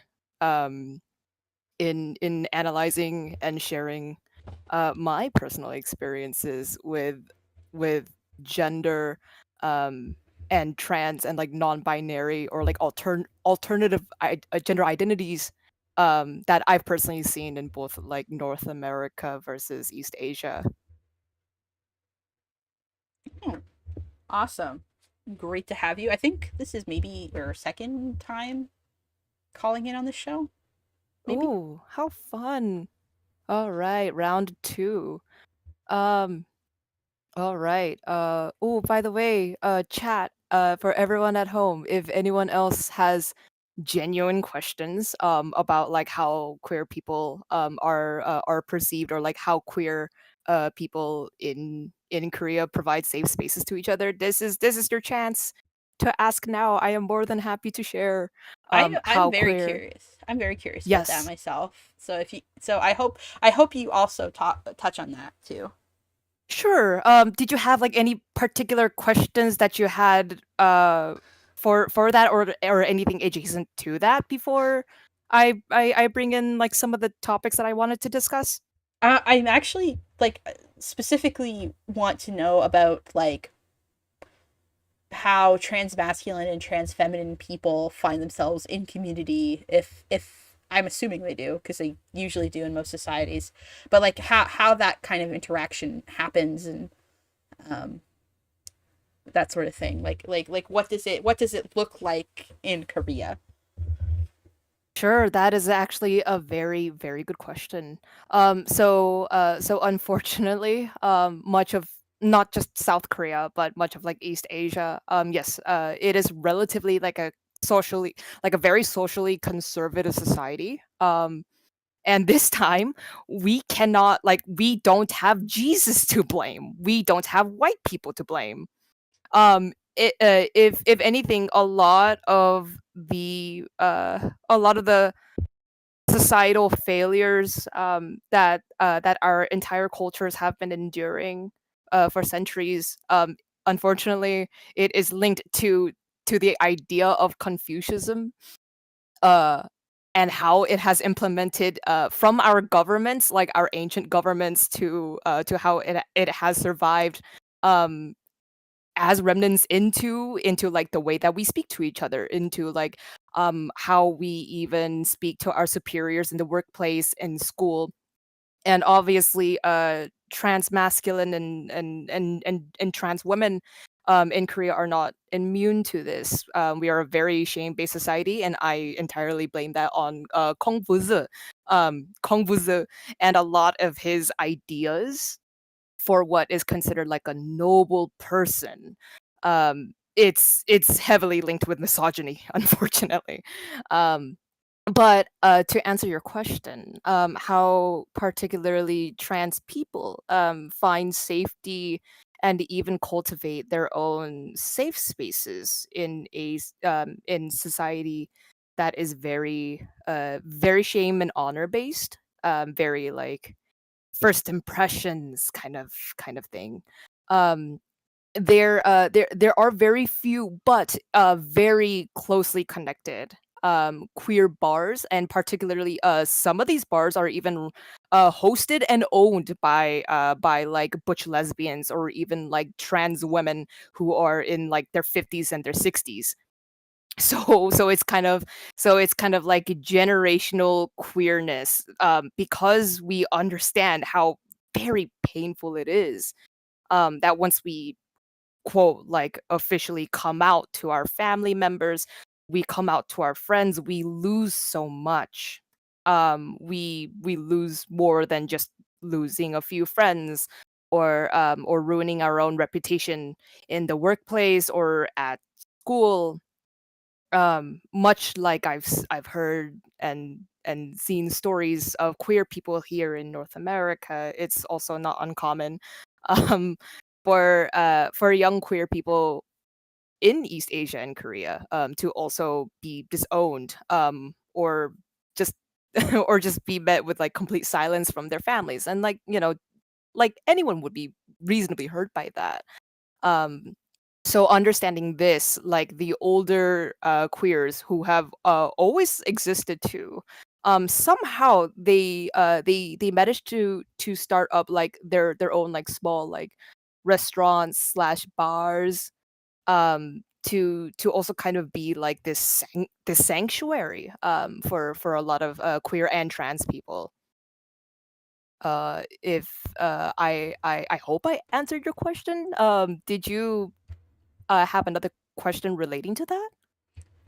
I do, but I also know that you have your own points. So I Sure. want to give you the space to talk about those, but I do have a specific question for you, and I'm gonna write it down so I don't forget it. Sure, no problem, of course. Um, If for some reason, if for some reason like my time is running out, yes, Krim, you are more than welcome to ping me in the server, or even like personally like DM me. Like I'm more than happy to share yeah. what like a more quote like universal, more like open trans experience looks like in Korea, like from like the 80s versus like Hmm. now. I'm more than happy to share, because I am so tired. I am so tired of TikTok and Reddit and a lot of these people, often white, that I'm seeing. Um, I I rarely see a lot of like actually like East Asian voices speak on feminist or even like uh trans like social activism in Korea. I'm seeing a lot of like this weird inflated misinformation of like, oh, like the 4B movement is actually anti-trans.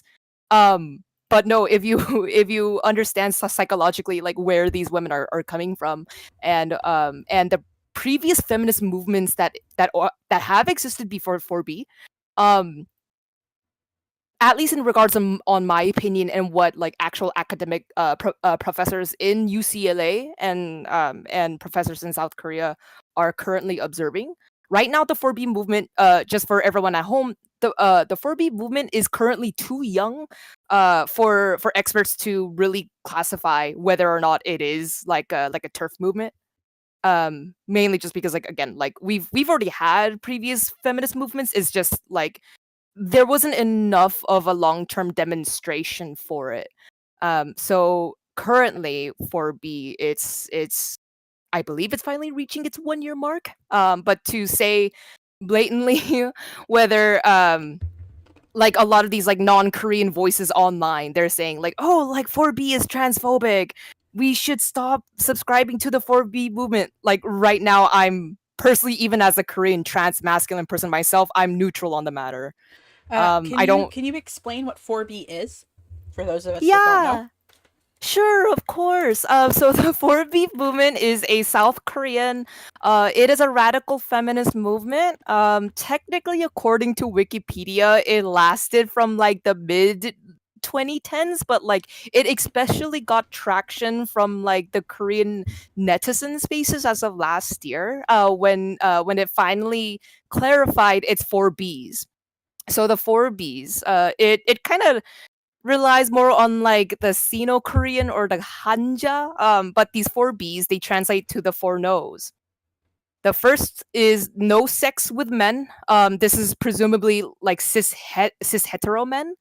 The second rule is no giving birth.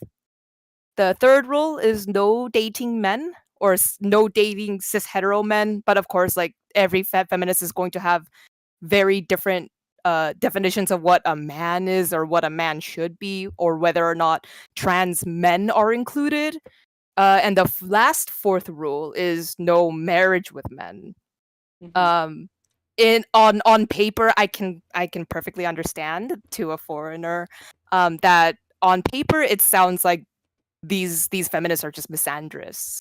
Um, but but as a trans masculine person myself, who has endured a lot of like trans misandry, a lot of misogyny, as a Korean like trans mask person, who's like obviously based on the vocal pitches of my voice, like obviously I don't pass. I This is a much more complicated issue that has a lot of generational pain, that I don't think a lot of people on the internet are really taking into account. So I that is what the 4B movement is. I think my concern is that it makes a lot of sense in the context of Korea, but people are trying to export it to the US as a response for Trump being president. And I have some really bad news for everybody. 53% of white women voted for Trump. This was not an election that was split on the gender line. It just wasn't. Women, like white women, made up the majority of the voters in this election, and most of them voted for Trump.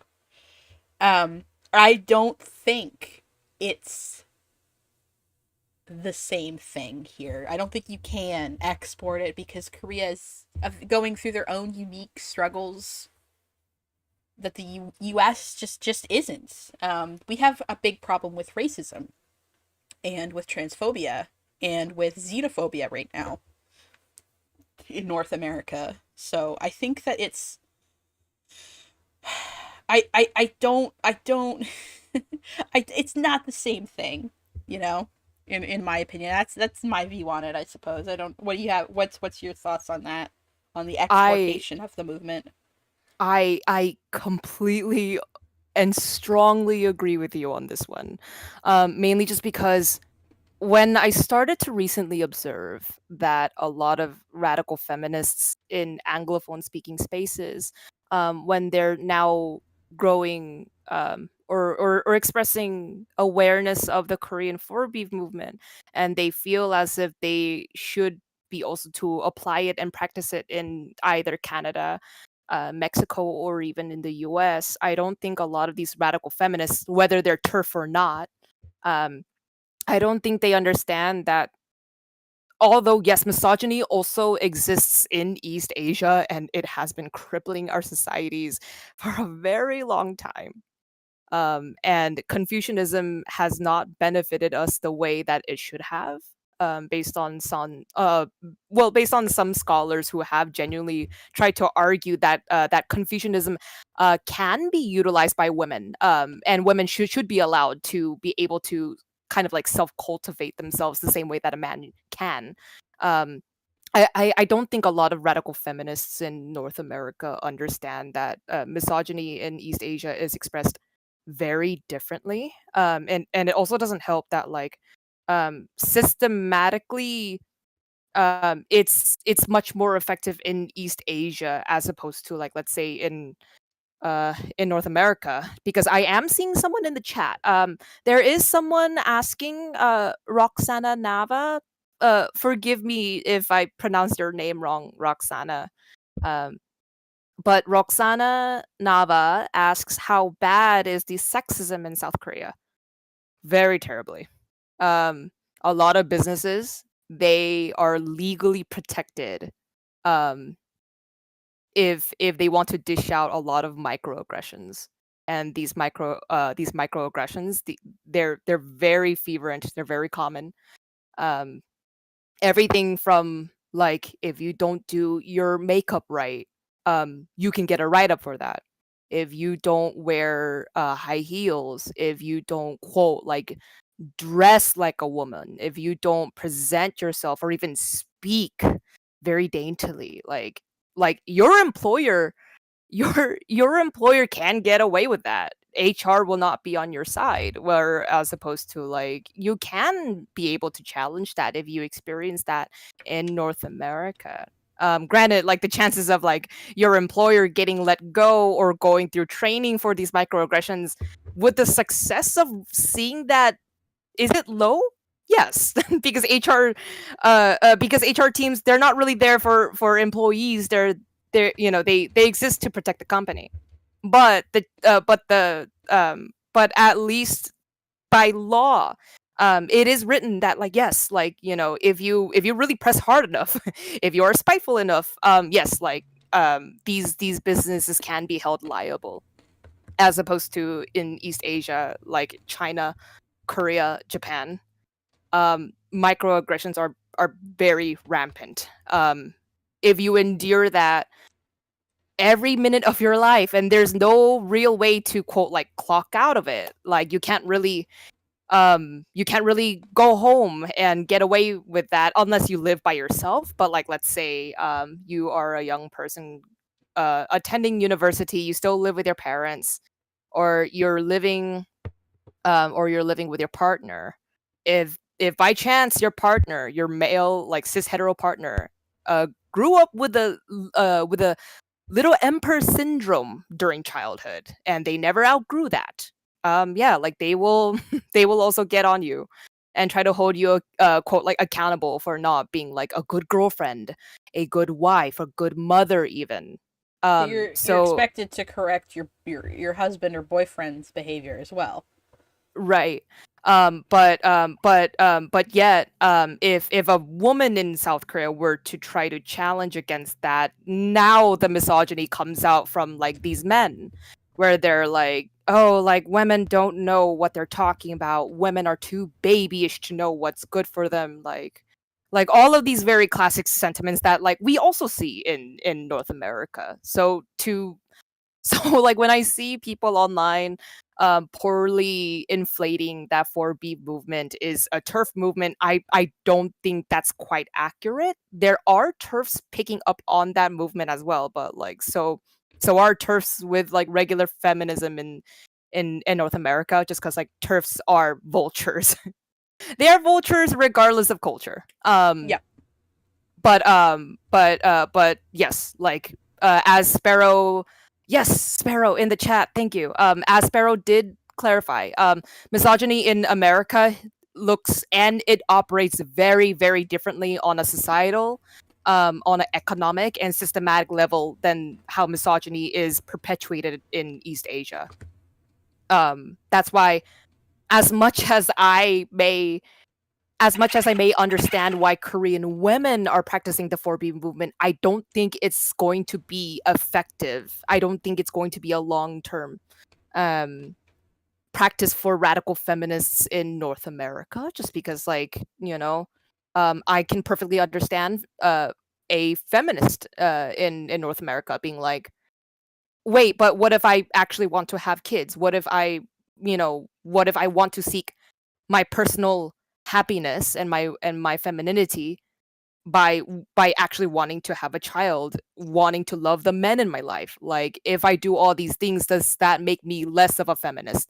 Does that discount what I want that's best for other women? Like, this is like the same infighting that I have also observed within Korean feminist netizens on the internet. Everything from like Kakao Talk, like Douyin, like all that. I do. I need to address the super chat. Thank you, Roxana Nava, for the super chat for the 49. I think that's Mexican dollars. Thanks for speaking on this issue. It helps a lot. You're very welcome. And thank you to my guests. I don't mean to interrupt you, but are you familiar with the political lesbian movement? Yes, I am. Because it feels like TERFs in the Western world and the Anglosphere are trying to appropriate the 4B movement as like political lesbianism too. Yeah. And for people in the chat that don't understand, that don't know what political lesbianism is, it is the belief that you should separate yourself from men romantically and sexually and be unavailable to them, not just because of your sexuality, but for the purpose of the feminist movement. It came out of radical feminism in the late 60s, early 70s. And if you dated or had sex with men, you were considered a traitor to the movement. So that's why it's a touchy conversation to have, because again, Korea is not the States, is not Canada, is not Australia, is not Europe, like they're different. There's like a whole other situation going on there. And I think that we need to sit and wait and see where it goes, because just like how the feminist movement in the day, yes, there was the rad femmes and the political lesbians and the scum manifesto and the red stockings, that wasn't good. But there was also like, that's how we got abortion bans, like got rid of abortion bans and stuff like that in a lot of countries. So, and we got third wave feminism out of those movements. So, you know, I think that we need to see what happens with 4B and where it goes before we make any calls, especially in the context of the country that it was originated in. In the West, I have a little, a little bit of an eyebrow raise considering the current political discourse, but I think that especially as as people that are in the Anglosphere, that we can't make any judgments on the 4B movement right now because it's frankly not our business. That and like again, like the movement is just far It's too in young its- that even Korean post-sci professors even they're hesitating to Mhm. really make like a concrete informed judgment because again like this movement currently at this time it's much too young. Mhm. We don't know how long it's going to last, and we've yet to see if any radical feminists in Korea have further organized action on how else they're going to push for women's rights and even like women visibility within like our politics, such as like our cabinet and the office and whatnot. Um, but uh, if no one in the if no one else in the chat finally has like any further questions, I'm finally more than happy to Yeah. speak on just two subjects Okay. that I Go would love for to it. share. Go for it. Awesome. Thank you. So the first thing that I do want to at least go over is my relationship with it's my relationship with gender. Mhm. As someone who's kind of quote like as someone who's quote like considered very conventionally attractive. Um and I ran into experiences that like I never thought I would have ever experienced just because like I did not identify with the sex that I was assigned at birth as. And not to also mention that like even before giving a fuck about my identity, I identified first as a gamer. um like I remember being like 4 years old, like in kindergarten, I spent much of my time playing like PlayStation 2, playing Kingdom Hearts, um, playing on my N64, Legend of Zelda Ocarina of Time, Pokemon Colosseum. Like I identified first as a gamer way before I even had like my own self-consciousness, if I'm going to be so real. But growing up, however, my upbringing was more like was an average Korean Christian Mm. upbringing, just because my father was actually a Lutheran Christian Baptist, and he was reverend. So at one point in his life, my father was licensed to drown people for Jesus for a living. um but for much of my childhood, I was taught that woman who a woman who deserved to be praised, a woman who was valued, was a woman who looked like a woman who had a babi inyoung body. What I just referred to is like the Korean pronunciation of Barbie doll. Yes, like Barbie from Mm. Mattel. um and this was my father's idea of what a good respectable woman looked like a woman who was like 6 foot something. She was like 90 pounds, blonde, blue-eyed, like very Eurocentric. Despite despite me, who's like very East Asian, genetics decided I was going to be stocky. I am 5'0". um I just, for things and features way out of my control, I just already had this weird sense of shame, Mm. this anxiety, that I was never going to be given any human dignity, just even for like the basis of my features. But it wasn't until I had a really insightful but difficult conversation with my middle school counselor. I'm forgetting what happened to this particular day, but she and I began to discuss like beauty standards for women and how different trends still hurt women because of these vastly changing trends. My counselor at the time, she was kind of like a younger boomer or even like a much older Gen X, but she kind of revealed a little bit of her personal psychology that I that I did not expect. But she did reveal to me after I expressed that like because I felt so unloved and invalidated, regardless of how hard I assimilated in being a woman in performance. Um, just because I wasn't super tall, white, blonde, like blue eyed, like all these things, just because I did not look like Barbie.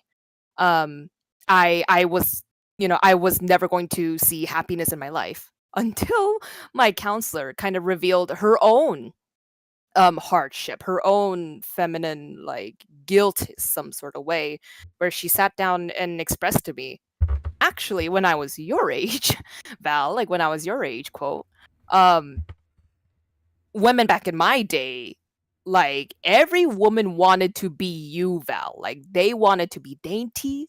Every like all the guys wanted women to be short, petite, um, very light to carry. Um, like this goes to show that like even in fighting amongst like women of like who is considered like quote like a good woman on the basis of their like whether it's their gender performance or even their features for that matter, it doesn't it revealed to be very quick that none of it really mattered. For that in particular, I conclude the problem is capitalism. Fast fashion. Yep. Yeah, fast fashion is a problem within a lot of places around the world, and of course they are going to weaponize some sort of idea of what a beautiful woman should be sold as to the public eye. But that particular experience really clicked to me really fast. That like wow, like I didn't even know that there were other people uh who saw me as beautiful. They wanted to, they wanted the physical image that my body was.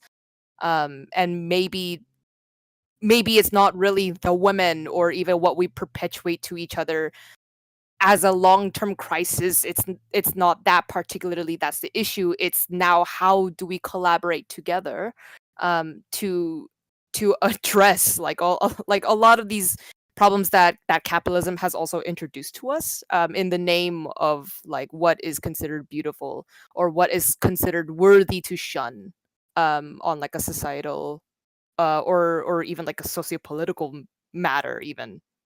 um my second thing to go over Mhm. is finally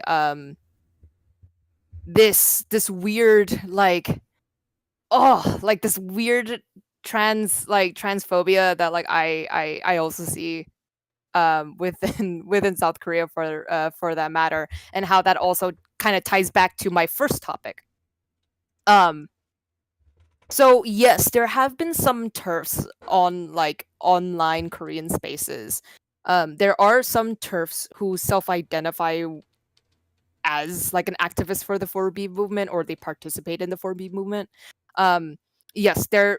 Oh, unfortunately, there has been some Korean turfs where they genuinely don't see non-binary or even trans mask or trans woman identities to be valid. Mhm. They have been accusing trans women of being men who cosplay as women. Yeah, it's pretty common here too. Yeah. um But What's the rhetoric towards trans men? ooh, the trans men, yeah. So this is something that I've also observed in like English speaking like turf Facebook spaces. um so so surprisingly enough, there at least like how kind of transphobia works in South Korea, it's also somewhat mutually seen with North America. At least we have something in common, I guess. But Yay. uh, yeah. Um interestingly enough, there has been like very dogmatic turfs accusing trans women to like cosplay to be like these are not women, they're men cosplaying as women. um but these same turfs, like, they will infantilize trans men. They will try to do their best to like talk to someone like me out of my identity, and being like, oh no no, like, you're not really a man, you just haven't loved yourself yet, babes. You just haven't loved yourself as a woman yet. You just haven't found like the right friend group yet. And you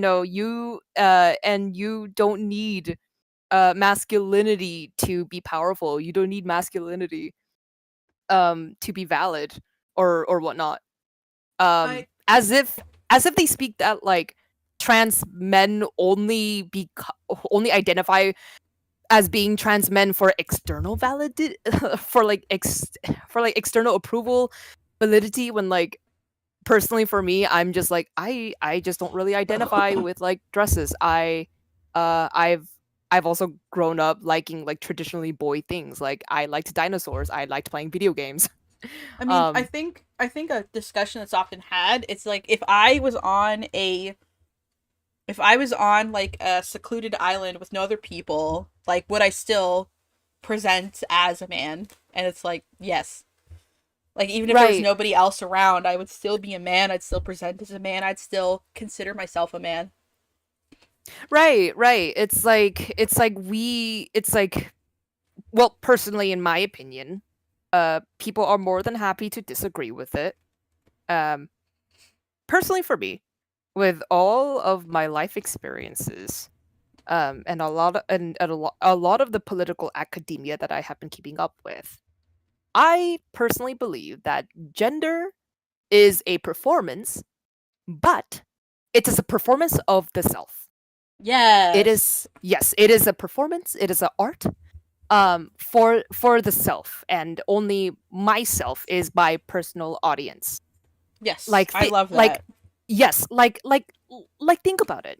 Trans women, they don't dress up, and they don't put on their mother's high heels and her makeup, just to like get a few laughs at a family function or whatever. They don't they don't start Well, like quote like cross dressing, just to get the like co- internet clout. Like, no, like the the, com- the common experience is that you do it by yourself quite a bit before you ever do it in front of other people, you know? right, right, right. And often in the non-binary or like trans experience, it's we explore and we start to perform um different gender like performances and expressions in private.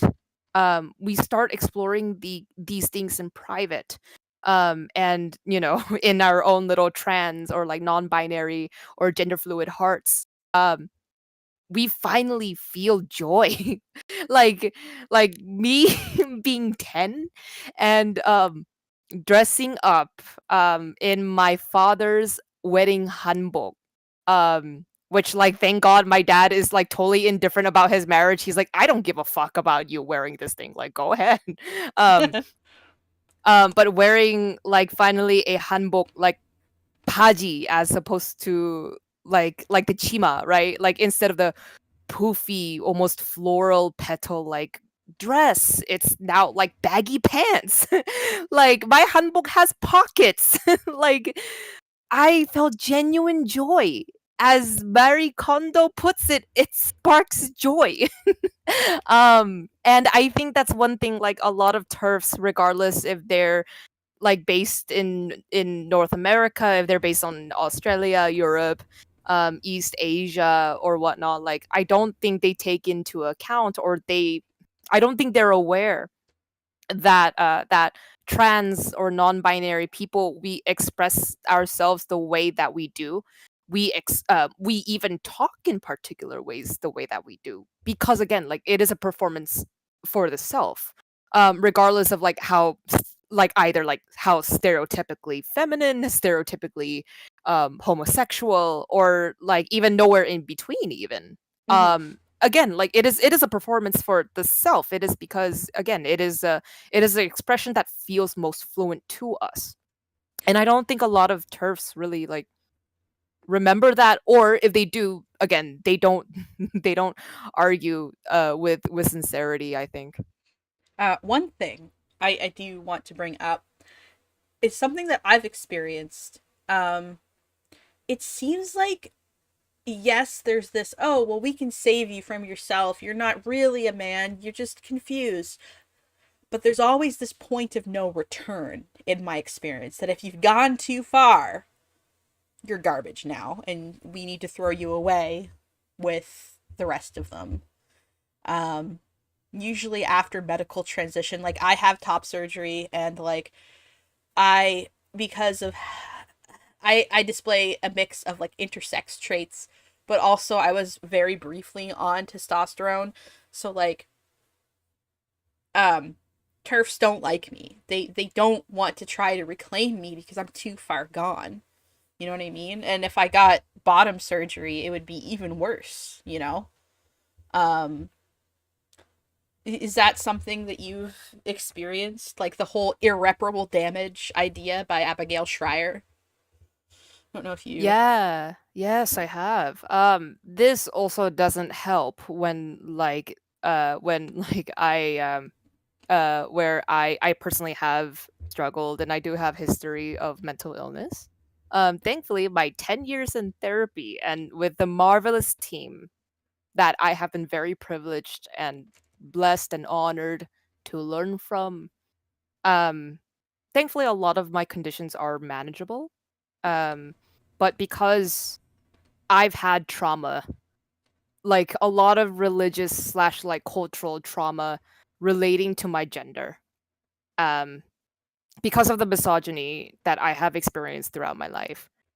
I have also been on the end of like, because I even considered like top surgery or bottom surgery even, there were also like comments that I've also experienced. Granted, I didn't experience too much of it, thank God, and I just kind of stopped engaging with like other like feminists on Kakao Talk. But I've also experienced my own fair share of like, you are just like too far gone, or like your very trans identity is a threat against womanhood. Yeah. It's almost as if um these turfs in, well, at least I know it's happening in North America. I know it's happening in South Korea. I've seen a little bit in China. But I won't strongly say that just yet, just because I've also seen like really great feminists in China is just like they're very blunt and they will call you out if your fit is terrible. um but um but I've also endured this bit of like, I've observed these turfs feeling genuinely threatened, or they speak as if this third or even alternative gender, its very existence is going to take away what feminism has already fought for. You know what I mean? Mhm. Like it's like we never came out as, you know, as fellow like trans people, gender fluid, non-binary, or even agender. Like none of us, as a formal group, we never came out and insisted that like we are here to get rid of feminism and we are here to get rid of the patriarchy. Like we never came out here to argue as if we want to be the dominant aggressor in society. That was never our point. But what we are fighting for is just again, just fighting for very basic civil liberties. And hopefully a lot of like legislative opportunities, especially with healthcare. Um, but a lot of feminists in that side of the extreme, yes, they almost feel as if, regardless if you go through the operation or not, regardless if you medically transition or take HRT, just the fact that you don't identify as either binary gender, therefore you are a active threat to feminism, you are a threat to women, therefore you cannot be saved, or like you're not even given like a moment of condescending grace, if I'm Yeah. making any sense. No, I get you. I think this goes back to what radical feminism really is. And it's this idea that men are inherently and biologically uh, pressured to dominate and oppress women because women bear children. Once you kind of like realize that that's the framework that radical feminists and then of course TERFs are working from, and you like really like internalize it, you understand that because radical feminism is just like a dark shadow of the patriarchy, I think. Um and I think trans people trying to reclaim it are misinformed at worst and completely, or misinformed at best and completely delusional at worst. Sorry to speak so bluntly on that one, but like there's no saving that. You know what I mean? Yeah. And so like obviously when we see or when we see, hear, or even personally experience a lot of prejudice as trans people, regardless if you're TME or TMA or not, um there's there we see bigots genuinely trying to transvestigate not just trans or non-binary people, but we see bigots genuinely trying to transvestigate like cis people. And unfortunately, like again, like I've dealt with this myself. I've already seen it with the Olympic boxer, Mm-hmm. who, yes, who was also heavily transvestigated on Twitter. um but of course, a lot of trans people of color are going to be like the first ones to experience this, because I genuinely don't think um feminists, especially TERFs, like I don't think they actually sat down um and and formally agreed like what feminism is to them. Again, this is much more easier said than done, just because like every woman is going to experience womanhood very differently, because people are unique, so are their life experiences. um but instead of just coming together or even personally unpacking like what femininity has done for them, um because they like to have this weird like I want my cake and eat it too kind of way. They will transvestigate a lot of people that they may have a hard time identifying like very traditional Eurocentric signifiers of what a woman looks like, quote unquote.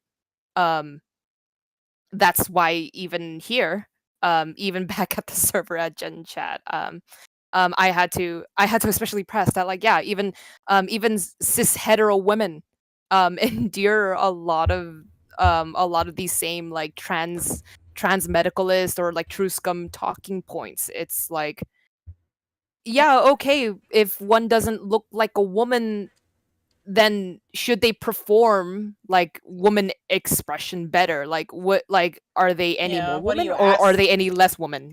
Yeah. What are you asking them to do? Um, Right. and it's So like it's and if cis women are experiencing trans misogyny, because that's what this is, um, are they trans misogyny exempt? Truly, And then I think that kind of yanks down the Jenga block at the bottom of the tower, so to speak, and it all comes crumbling down. Yeah. Yeah, like for sure, you know. So it just sucks to see like trans misogyny still apply to people who never really identify as being trans or even being adjacent to like a third or like an alternative gender, let's say.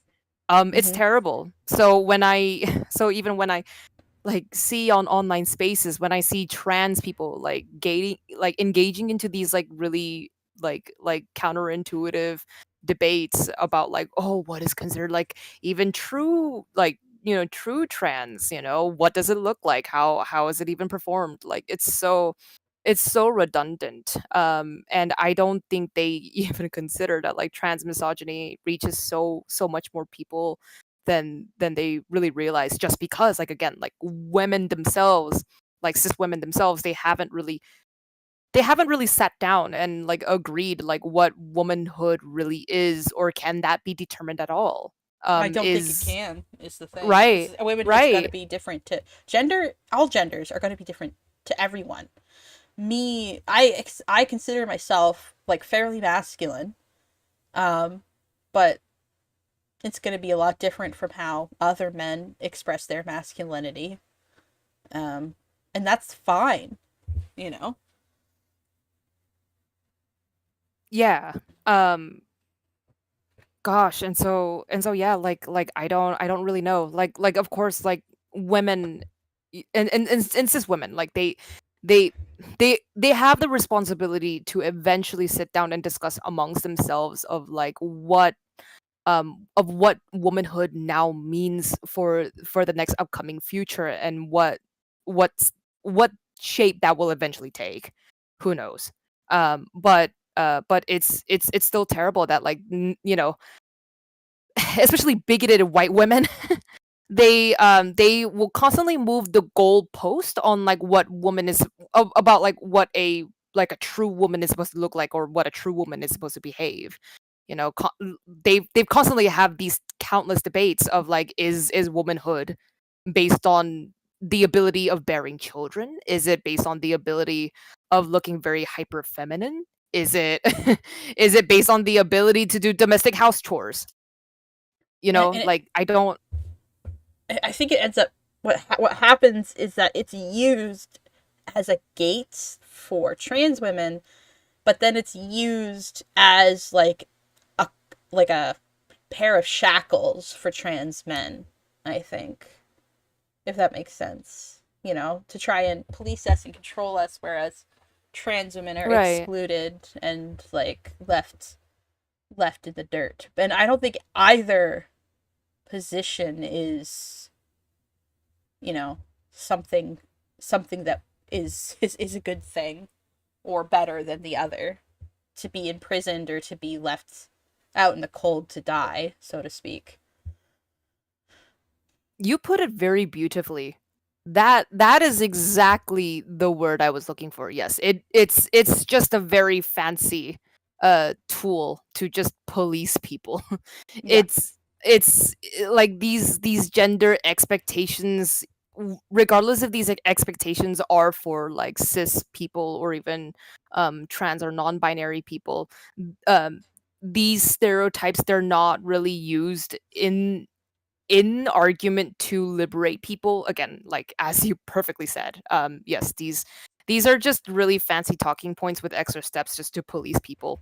And regardless of how good faith turfs want to use it as, um it doesn't help trans people, it doesn't really help non-binary people, it sure as hell doesn't really help cis women in particular. And at least personally for me, I will heavily question these kind of same talking points. Gender is just a it is a performance for the self, it is a performance to serve self joy, and I think Yep. that's very beautiful. Now, I will say that we have gone into overtime. Is there Oh any no, I'm closing? sorry. It's okay. It's okay. I kind of made you explain what 4B was. That took up a huge chunk of time because it's complicated. Is there anything else, any closing thoughts you have that was important to what you wanted to say? Oh, any closing message? Mm-hmm. Let me see. Well, I just want to say that in the current climate that we're at, it is perfectly okay to be a weirdo. It is perfectly okay to be quote like not normal. You do whatever means necessary um in your circumstances that bring you the most happiness right now, to embrace yourself, especially in a time where it feels very difficult to find that warmth from others, especially after what happened with the election results. Yep. And at least personally for me, as a Korean trans mask, I I love my fellow Americans. I especially love my fellow Canadians here. I am Korean. I love my culture and I love my people, but I heavily disagree with my government right now. That's for sure. But whatever you find on the internet, just know it does not reflect me. My heart loves people. Like my heart is too big. I love people too much. And for all of the strangers at home, I love you too. Stay safe and be happy, fellas. All right. Well, thank you very much, Val. And I have other stuff that I want to talk to you about personally to get your viewpoints on, but maybe I'll save that for another time. Because it's only tangentially related to this conversation. But thank you so much for coming on. Yeah, of course. Again, if you especially have any pressing questions about like the queer identity or even like queer experiences from a sociological level in East Asia, yeah, like feel free to DM me, and that goes for anyone here. I literally my username on Discord is just like Val with exclamation marks, and my and my icon, just based on the video shown. My icon is just like Anakin Skywalker derping with an egg on his head. Like It's feel based perfect. thank you. Yes. But yes, if any of you guys here have genuine questions, yes, feel free to reach out to me. I am much more than happy to share. All right. Well, thank you so much, and you have a wonderful night. Of course. Thank you, Krim. Bye bye. Sorry, that one went on a little long. Oopsie. All right, we have two guests. We have left, so I'm gonna bring on the next person, and I will say that after these two guests, I'll probably start wrapping it up for the night. Hello. Hi there. Oh. My microphone was physically muted. Not, I forgot, I pressed the button. It's okay. In case I got caught off guard, but I did not get caught off guard, and I forgot the button was off. Hi, I'm Mothra. Yippee! My pronouns are they, them, and I'm a chaotic force that can be reckoned with. Okay. Awesome. What did you want to talk about? Okay. And Val touched on this a little bit, but this is very much, put this in a gentle way. This is very much a white trans woman thing. I'd say I'm not to say that there aren't like trans women of other races participating in this, but this is very much a white woman perspective. Based on my experiences growing up around white women. Yeah. They're really kind of susceptible to the crab in the bucket thing, aren't they? Yes. And it's honestly, I think that's partially both why it has gotten as far as has gotten, but also why I don't think it's going to get much further. Before we go too much further, considering we're talking on the axis of race, can you talk about your identity and experience through that lens, please? So I am a mixed person. I am half black and half white. My mother is my black parent and my father is my white parent. I know to some people that might not be important, but it is actually very important. Because depending on the race of the parent, it can affect how you are brought up. For example, like I've noticed a lot of my biracial friends who are like the same kind of biracial as me, but like they may say that their mom is the white parent and their dad is the black parent. They're raised completely different. It's actually a very interesting thing that I've noticed. But because of that, I have when my father remarried, he remarried a white woman. My mom, to be fair, my parents were never married to begin with, but he did have a wife before my mother, who was a black woman, and then he wanted to date my mom, and she kicked him to the curb, and then he married a white woman. Failing downwards. And it's, don't get me wrong, I love my stepmother very much, and I love the women on my father's side of the family very much, but it is very much one of those things, and I think people don't really get this unless they are white, or at least like they don't get this if they're white and they haven't like looked inward and kind of like at the dynamic. But a lot of people assume that the white man is in control. He is not in control. The white woman is in control, but she lets the man believe that he is in control.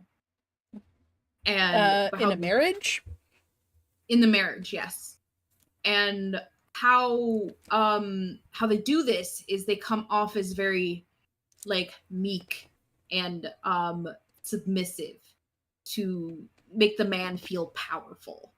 And so we get this kind of like when white trans women transition, they're mirroring that that kind of like dynamic of being meek and submissive, without necessarily having that other thing that's at play. If that makes sense. Kind of. I mean, I'm not sure. I'm not sure if the woman's always in control, but I think what we're talking about here is toxic femininity, and it's not often called that, but it's something that especially white women do that kind of goes hand in hand with the patriarchy and toxic masculinity. Yeah. And so I think this toxic femininity is being mirrored, which is where you come across the development of TMA and TME, and you get this thing where trans women will be like, oh, but you can't criticize me because I am a trans woman. It's a direct mirror of the you can't criticize me because I'm a woman kind of thing. Like, I am meek, I am dainty, I am frail, I'm fragile. You can't be mean. And this is something that a lot of like white women will do to gain leverage over their romantic partners in a relationship where they feel like they might not have leverage otherwise. Because at least with like my own father, he's very controlling, or he wants to be in control all of the time. But the reality is he's not the one in control. It is my stepmother who is in control. And by bending to his little whims here and there, she overall has the bigger power play in reality. Yeah. There's also, however, go ahead. Sorry. Trans men don't want to play this game. Trans men don't want to play this game with trans women. And I think that that's causing a lot of anger because this dynamic isn't being reciprocated. That's an interesting theory. I'd be interested also, semi-related, in how this dynamic, from like another lens of intersectionality, since you're talking about interracial relationships, white women and black men and how that works out. And this is not me So- criticizing people in those interracial relationships. I just want to talk about the power dynamics and stuff at play. So I have observed this as well. It's very much comes down to the fact that like a lot of, and there's no nice way of putting this. A lot of black mothers baby their black sons. To a point that is detrimental to their own development. And because of that, we're dealing with an issue where a lot of black men are quote unquote abandoning black women. They won't date them. They won't stand up for them. They won't defend them in situations where they could be in danger. They are seeing black women as too masculine and gross, and like, because black women are very strong-willed as a result of multiple things: racial, economic, the intense level of racism that is in the United States.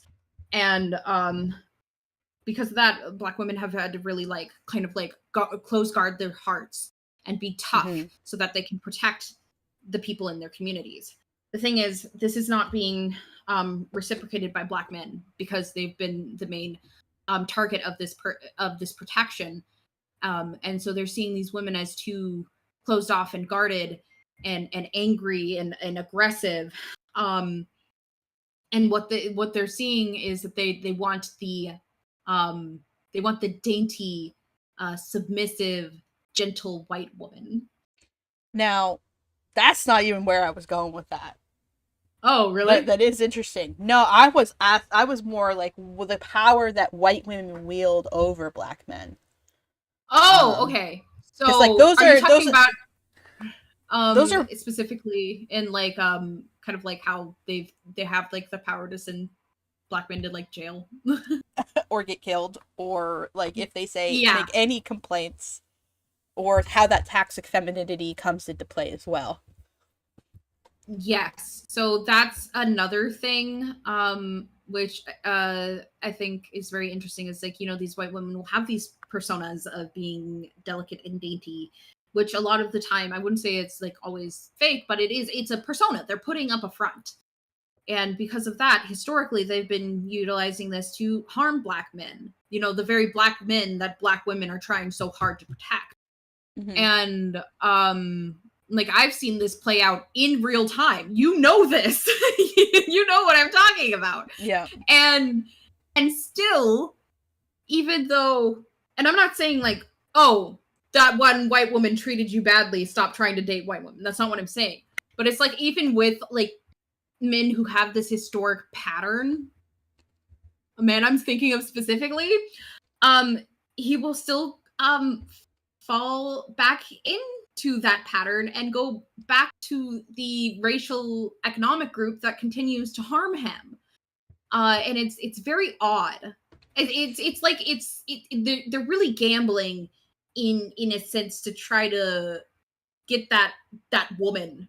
And the women are, the racist white women more specifically, are more than happy to mess with these black men, and if it becomes inconvenient for them, then say or do whatever it takes so that they get in trouble in some capacity, whether that ends in them being imprisoned or killed. Yeah. Well, because it's like, if you're trying to protect someone because you know, it's like, this white woman might not mean you harm, but if she wanted to, she could really fuck your life up, and that's scary. Why would you take the risk? I understand that concern. It's yeah. I mean, like, I obviously support interracial relationships, but I think 100%. I think it would be kind of weird if I didn't. I think that there is a valid concern that, like, when you're in an interracial relationship, if you're a person of color or a black person and your partner is white, it's a very vulnerable position to be in. And I think it kind of. Go ahead. Sorry. Almost in a capacity, if you are a person of color and you want to be in a relationship with a white person in a country where white people are in power, that white person needs to basically be okay with giving up their whiteness for you. Mm-hmm. They need to be willing to quote unquote come down to your level, otherwise it's not going to work. Now, I think that's, God, there's so many different directions that we could take that would lead back to this point about separatism in the trans community. And that's like, white people see themselves as the default, you know? As, like, people are racialized or they're not. And if you're not racialized, you're white. And if you are racialized, you have all these other things to consider. Whereas, like, racialized people can't think of themselves as just a black person or just a woman. They have to think of themselves as a black woman or a black trans woman or an indigenous trans man or an Asian non-binary person. You can't just be one of those things, because it's just gonna affect so much other stuff. And I think transness and cisness can also be thought of in the same way. Yes, and I think that that's, you know, with the whiteness as default, I think that that's where the TMA, I think that's where it's harmful, because it's your ideal of womanhood is inherently linked with whiteness. Oof. And that is just not the case. That is not how it plays out for everyone.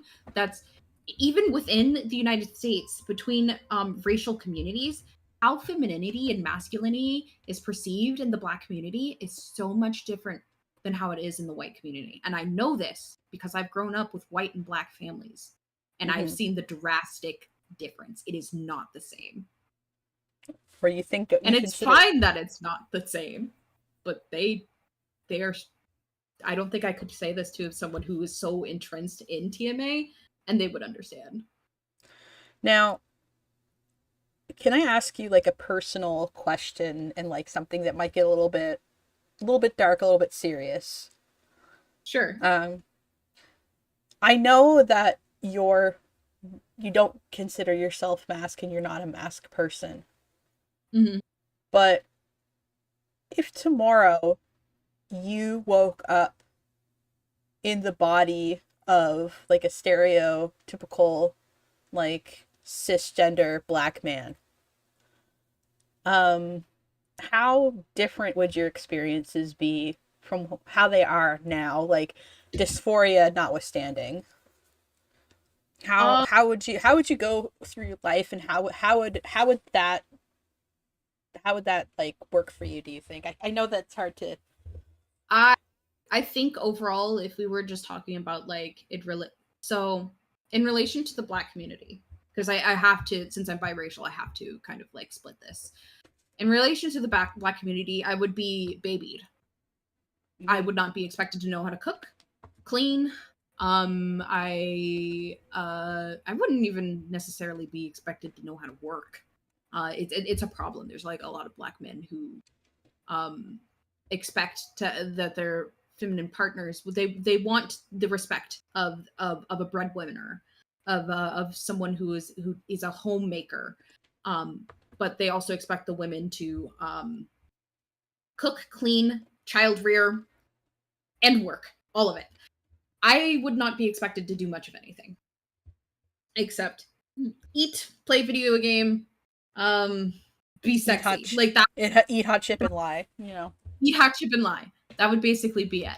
I think, in a way, just because, like, as a biracial person, already a fab biracial person, I'm already sexualized in a way by white people, but I think it would actually be worse from the white perspective. I would be way more sexualized as a Black man, because one of the things that, like, white people can't seem to shut up about is Black men's penises.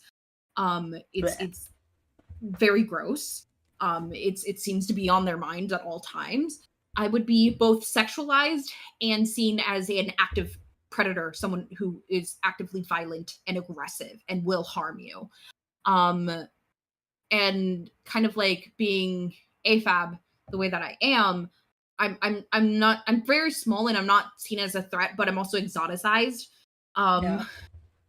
Whereas like the black man is always seen as a threat, regardless of how like nice looking he is, how nice he actually is, how sweet he is. Like, you know, they could be the nicest, sweetest, most respectful person in the world, and you're still actively seen as a threat. I would also say I don't think I've had, I don't think I've had anyone call in today.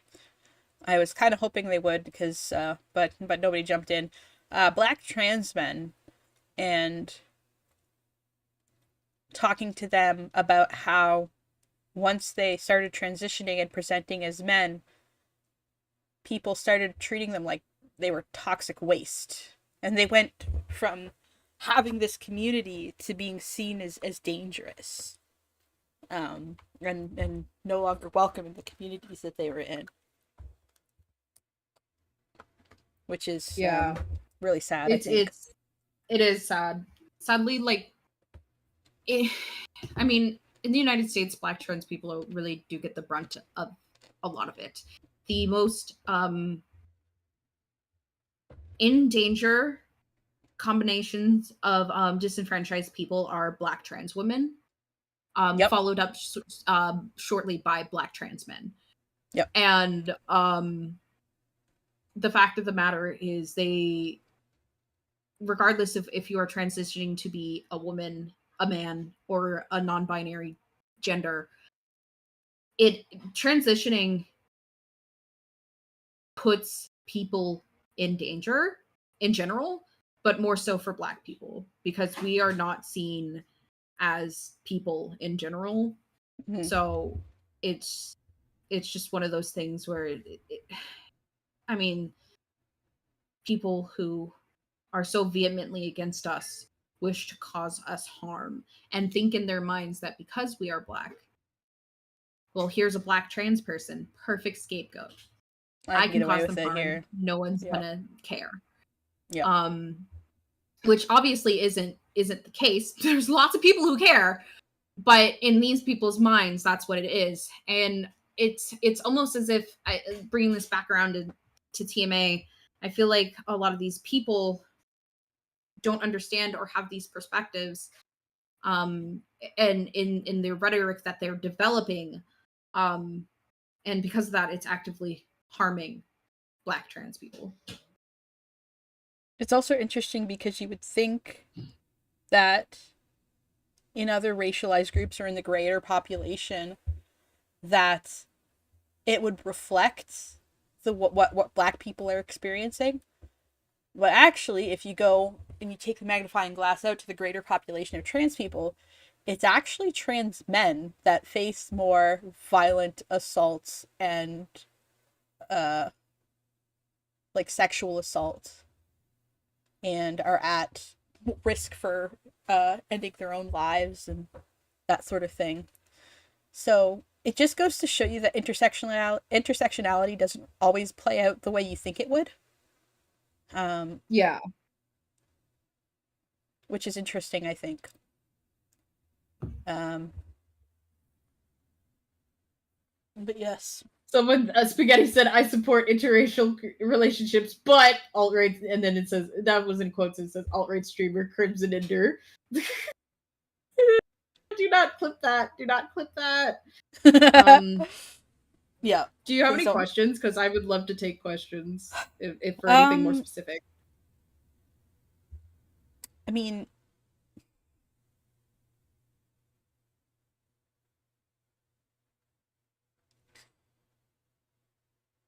I guess there is this whole discussion about like oppression Olympics and who has it worse, and you have to listen to trans women and you have to listen to women. And I think the oppression Olympics is dumb. I also feel like as a trans man, how it feels like is I was belittled and mocked my entire life, but feminists told me that I my voice was valuable and I should be able to speak. And the minute I started identifying as a man, everybody's like, shut up when the women are talking. Yes, I noticed that pattern, and I think it's kind of ridiculous because the thing is, and I think what these people don't understand is that they aren't preaching feminism at that point anymore. They're preaching misandry, and that is a very important distinction. I Because question misandry as an idea, as a framework, but I think that's probably a deeper conversation for another day. But I think Is if you it? look at it, maybe I don't know. I think it's very relevant to what we're talking about. I think so. I would just like to define misandry for people who don't know what it is. It's the ideal that women are better than men by default. When we've talked about this a little earlier, but I feel like in people's ways of wanting to, you know, preach feminism and feminist ideas, they keep towing the line or stepping over into this. At least that's like the perspective that I'm getting. For me, it's like I don't think it exists on its own. You know, I don't think in a vacuum. I mean, like the ideology, I'm sure exists, but I don't think in a vacuum it really affects cisgendered, heterosexual, white, able-bodied, neurotypical men. No, but because like in this situation, that would be it you can't oppress the oppressor. but semicolon, when we start thinking of autistic man, black man, gay man,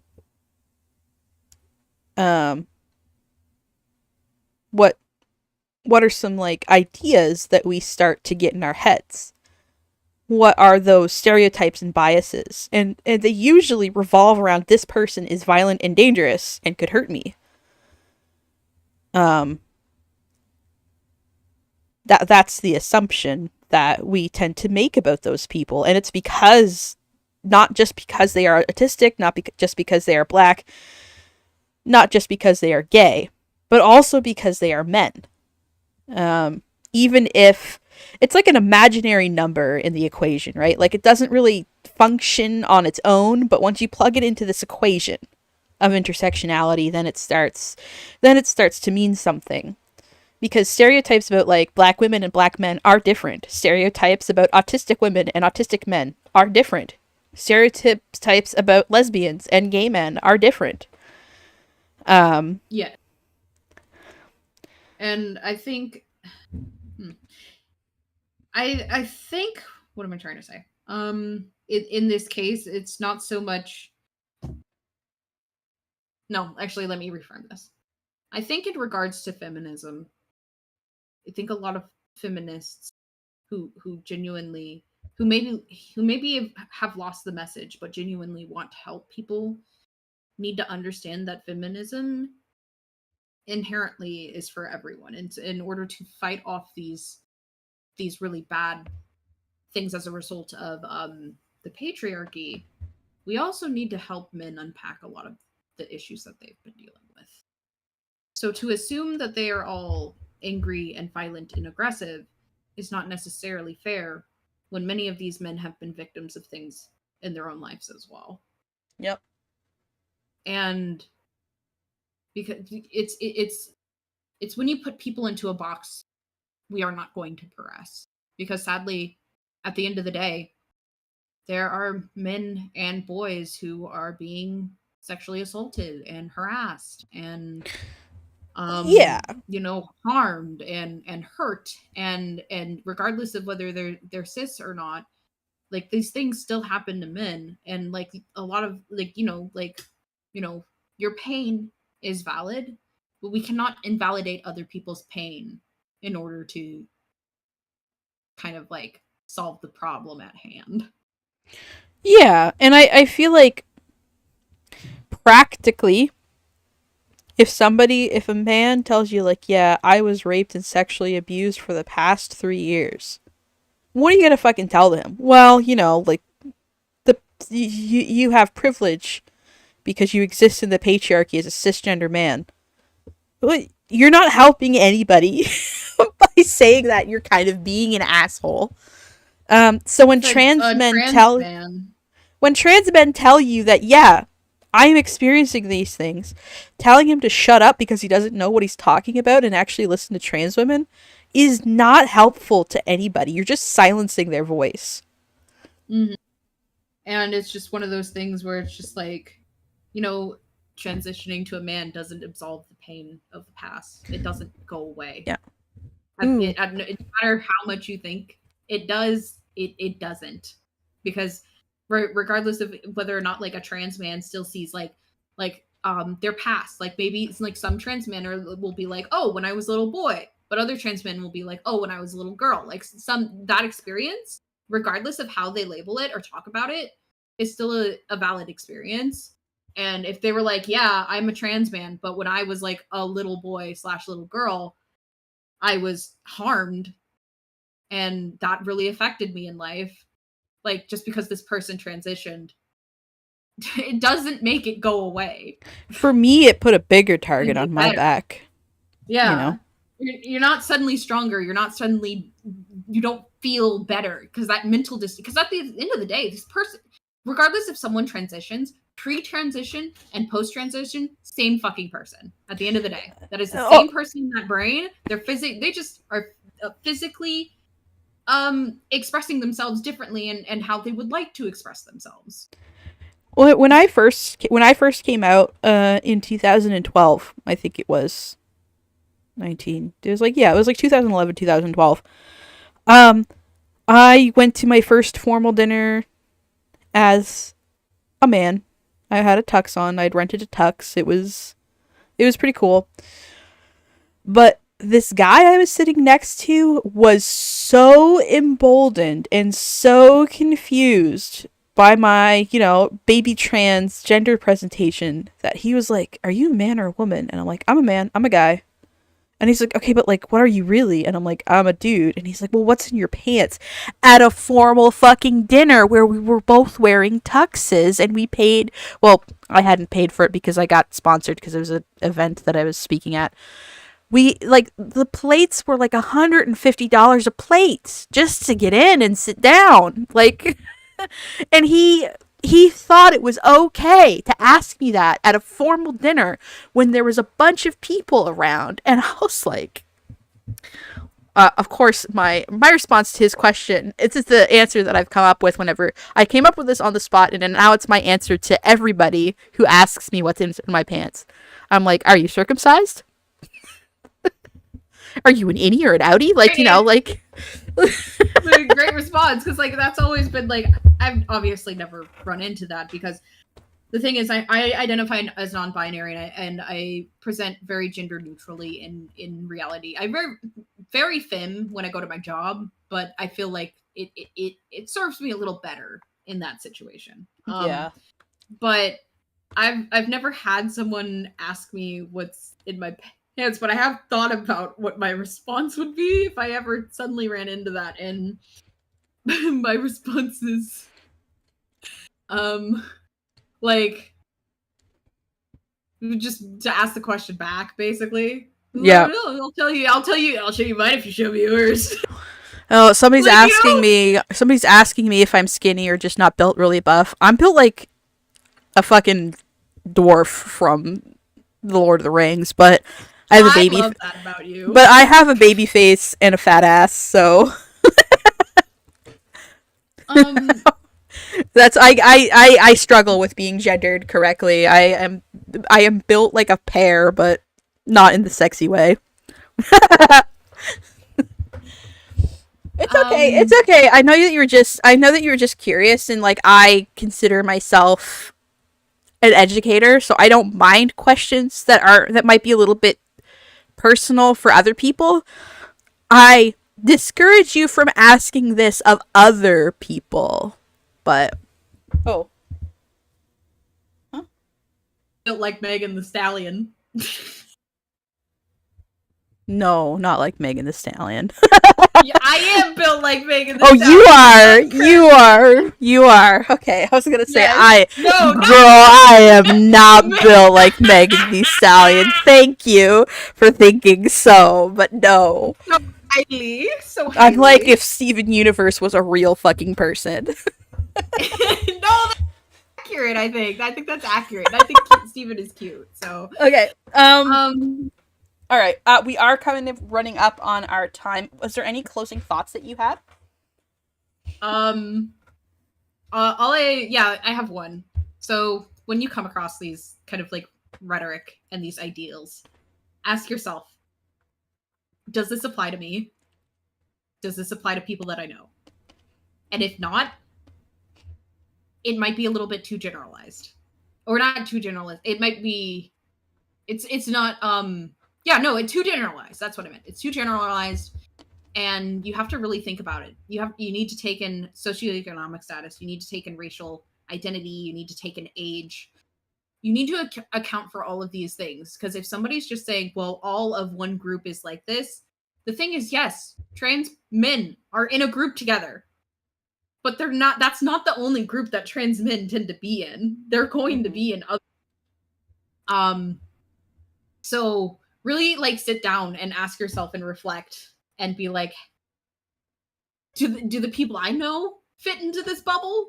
Do I fit into this bubble? And if not, like, you might be able to just kind of like dismiss it and throw it away. You can just not take these people very seriously. I mean, obviously, like, do your own research and things like that, but don't let someone else's generalizations that come from a place of anger or even hate affect how you interact with people in your life. I will also say, and my experiences are limited because my experiences connecting to my community is limited, but like if you start going on a different axis of oppression, like indigenous trans men and indigenous trans women, we are not having these conversations. We don't give a fucking shit. If you were assigned female at birth or if you were assigned male at birth. And I would bet dollars to donuts that black trans men and black trans women don't either. No, we really don't. It's more like, oh, what are your pronouns? Thank you for your pronouns. We move on. It's not to quote Martin Luther King, but judge people not by the color of their skin, or in this case, their gender identity, but by the content of their character. It is more important the kind of person that someone is being than their gender identity. Yeah. What are they doing? Not what clothes are they wearing, not what color their skin is, not who they're sleeping with. Look at them and their actions and judge them based on that. Yep, agreed. All right. Well, thank you so much for coming on the call, Mothra. Banishing you to the Shadow Realm now. Bye. Okay. Bye. I'll talk to you later. Bye. Oh. All right. Awesome. We're going to bring on our... I think this will be our last caller for the night because, oh my goodness, we've been here for over 3.5 hours now.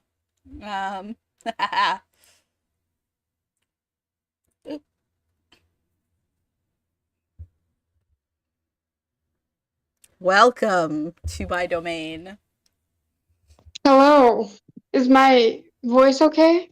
Yeah, you're fine. You're fine. Okay, I wanted to come on here to talk from a multi-gender person's perspective. Please do. Can you introduce yourself and give your pronouns and all that jazz as well? Oh yeah, I'm Max. You can call me anything you want. I don't care.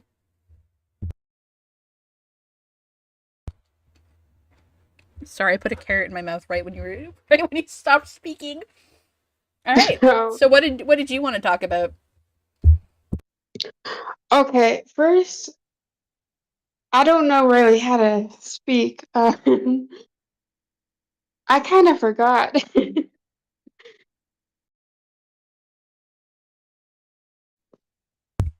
Okay, You were speaking about first, how you wanted to talk about there was something there was something you wanted to talk about like okay, first, earlier when Mothra was speaking. um, sorry, I'm going blank. It's okay. I'm Take not your very time. good. Take your time. Do you have much experience with the whole TME TMA movement? Oh yes, I've not been in the discourse as long as you, but I, I've, I found out about it because I'm inclusive.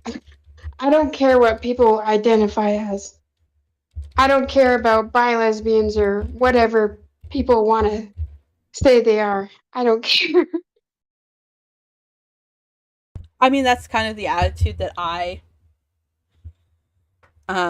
have too. Um, I think that telling people how to identify, I think it was put very well earlier, where the like gender and gender identity is kind of a performance for yourself. So like, who am I to tell you how you can identify and who you're allowed to be? Exactly. Like, what are you, a cop? Like, Exactly. Now, I will say yes? that no, you're good. You're good. I will say that like sorry, I'm recovering from dying from carrot. I nearly like choked. I will say that like the online I feel like it's worse with the online discourse. Um and ha- the way people use it as a means to deflect. Can you speak on that at all? Oh, I don't know. I finally figured out what I was going to talk about. Yeah, So, perfect. is it okay to call these people like fatalists? I don't. People I always get up in arms. What do you want to call them? um I I think I think Bedellism was a very specific movement, but I think we're still experiencing efforts of it now, and I'm echoes of it now, and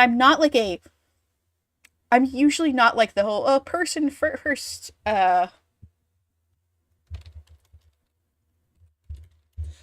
person first identity, but I think it's really important to kind of frame it as people that were kind of informed by the Betalism movement. But yeah, that's not a bad word here. You can say it if you want to. Like, I'm not gonna get mad. Okay. I've noticed a lot of these people use doublethink that we're hysterical little girls, but we're also violent and angry and dangerous men. Like, Yup. Yeah, I've noticed that too. Which is odd because I think similar things are also applied to them in a way. So it's odd that they flip it around and aim it at trans men. Excuse me. yeah, I don't I don't really get it. I don't know why these people are like this. I touched on this before. I think it's this deep, painful thing that a lot of trans people experience very deep within themselves of this desire to be seen. And if somebody else is being seen, if somebody else is getting the attention, then maybe you feel like you're not being seen. And I think because trans people struggle with that so much that they're hypersensitive to it when they feel like somebody's misunderstanding them or not seeing them for who they are, or like showing compassion to their identity and their life experiences. Yeah, I understand that. Another thing I wanted to talk about was, you know, the dangerous man stereotype about trans men is like double thrown at black trans men. Yep. It's I Yeah. noticed it on Twitter.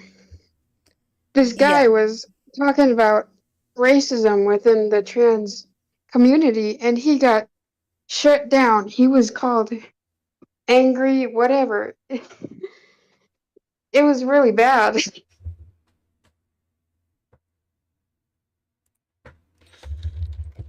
I think it's interesting because, like, my Mothra was talking about how black men are often babied as children, but I don't think trans men, and like, I could be wrong, but I don't think trans men are experiencing that the way that the way that cis men are. Like, they don't have the benefit of like having been raised with that like cloying environment, and then they're also still treated as dangerous, so they don't even have that sort of black femininity that protects them um, the way that cis black men do. I think is something notable. Yeah, I'm white, so I don't really know. Yeah, I think once you get into trans circles, and like you get into specifically racialized trans circles, as somebody that has operated tangentially in those circles in real life, um, we're not really making distinctions between trans men and trans women and non-binary people. It's just, yeah, everybody's welcome here. We don't like divide up and break up into groups like that, like, because there's not enough, there's not enough of us. um and if we split up, it's like a divide and conquer thing. And you know I think that kind of is a danger even to non-racialized trans spaces too. Like, if we're constantly fighting, it's easier to conquer us, I think.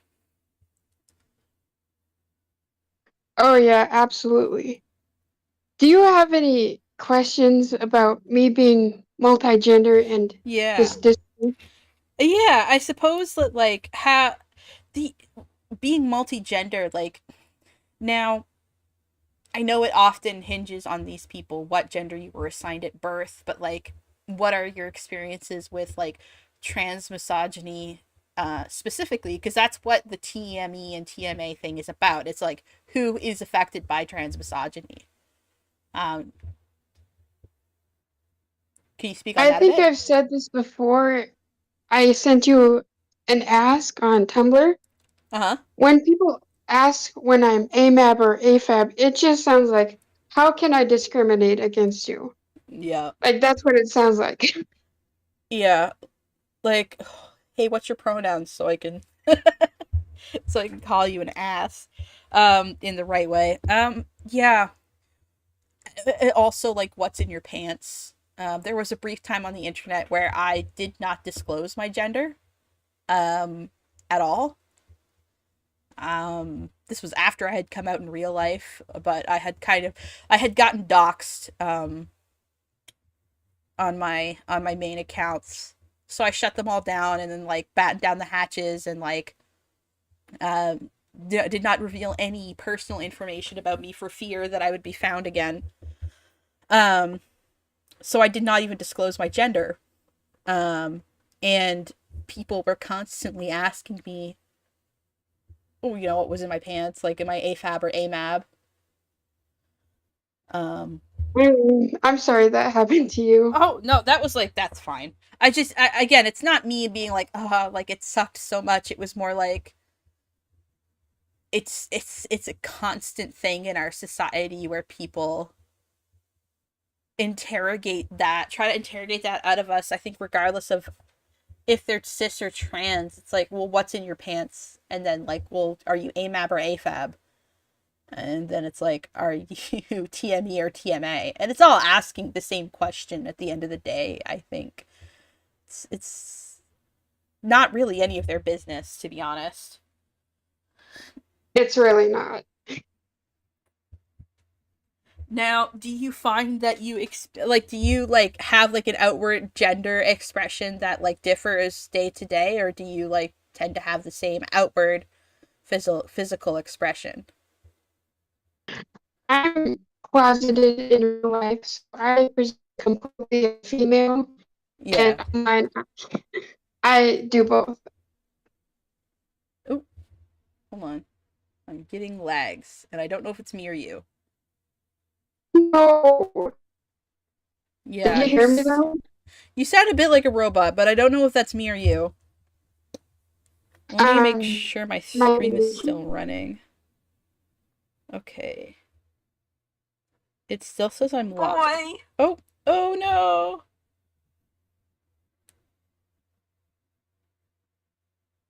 Okay, my stream is still running, I think. all right. Okay. I So yeah, it might identify be as you, because your voice is coming very robot. So oh no. I'll go by the Wi-Fi.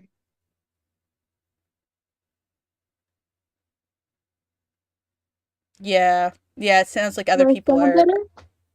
Yeah, it sounds like it might be your Wi-Fi. Oh. Okay, wait, it's better. It's better now. It's better now. You're good. All right. I said I identify as a man and a woman online. Yeah. Do you disclose your assigned female at birth in these spaces? Or if you're assigned gender at birth, I'm sorry. Do you disclose it No, in these but spaces? people will just find out anyways. Yeah. I don't know how they do it. I think they make an assumption that if you don't share your assigned gender at birth that you're AFAB. Yep. Cuz like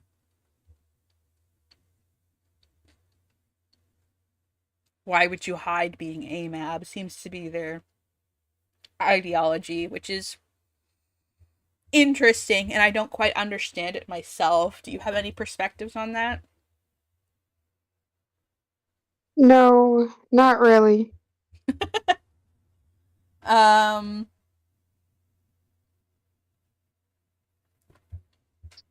Oh, I wanted to talk about malgendering. You know the term, right? the malgendering, MAL gendering. Yeah. I have not heard the term before, but please explain. Okay, it's when people will say, "Oh, you're a man," but will use it to be malicious, like Mm. use stereotypes against you in Mm. order to affirm your gender identity. Oh, yes. Ah, I I do have a very direct experience with this. And if this is what you're talking about, let me know.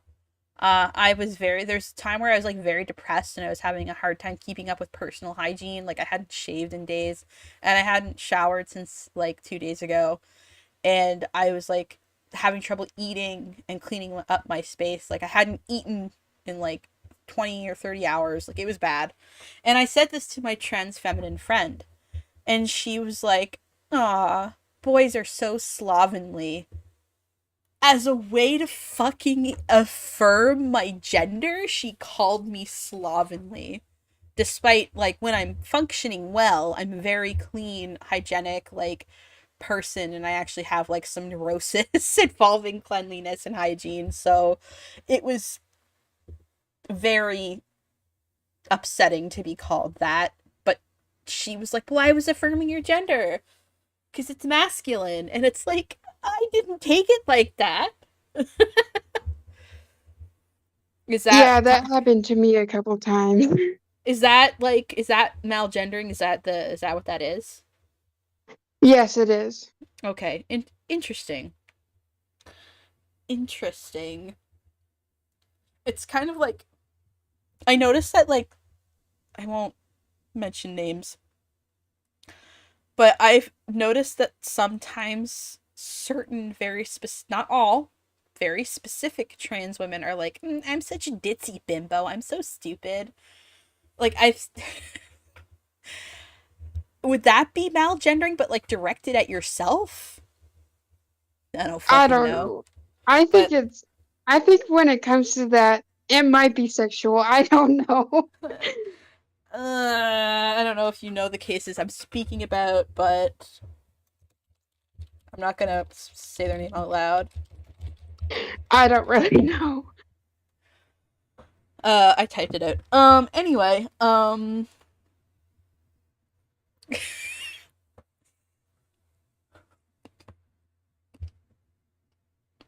My God. do not invoke her. Spaghetti.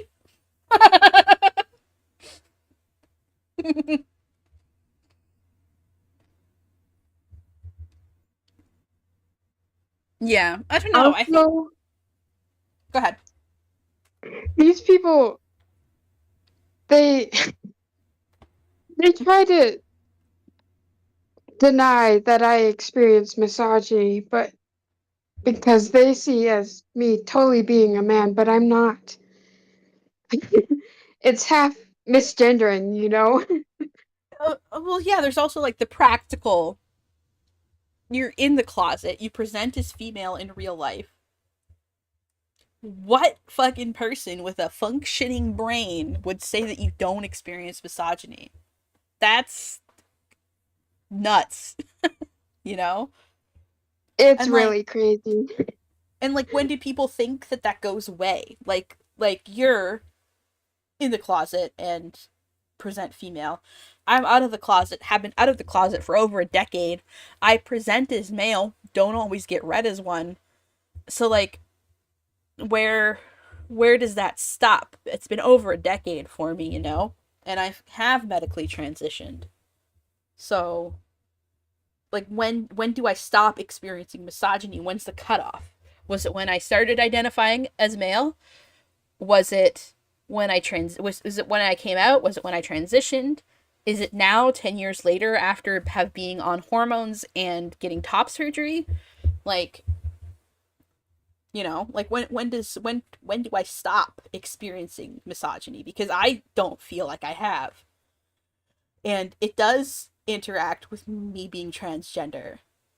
And like I concede, sure, you want Julia Serrano coined the term trans misogyny, and she wants that only to apply to trans women. Fine, okay. But then you need to let me come up with my own language to describe my own experiences, and then you don't get to tell me to shut up and that my experiences aren't valid when I start talking about my experiences using language that me and my community created specifically because you wouldn't let us have the conversation you were having. You Yeah, know. I see it as a form of malgendering, like I said before. Yeah. You can't experience misogyny because you're a man. That's what it is. Interesting. But like, what are drag queens experiencing when they get? Is it just homophobia? Is that all it is when drag queens dress up as women and like or dress up in drag and impersonate women and get told that actually these people are preying on your children, you know? I can't tell you what these people are thinking. Yeah, I think a lot of people have kind of come not really anybody calling in to oppose the ideology, but like a lot of people have been kind of pontificating on like why people may think the way they think. And I will say that we're coming up on the end of our time as well. Do you have any closing thoughts?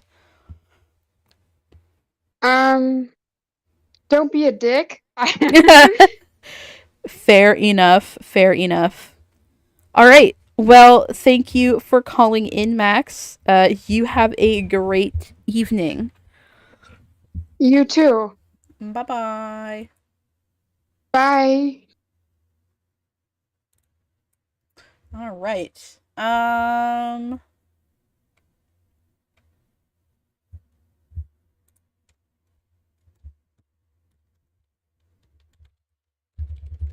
All right.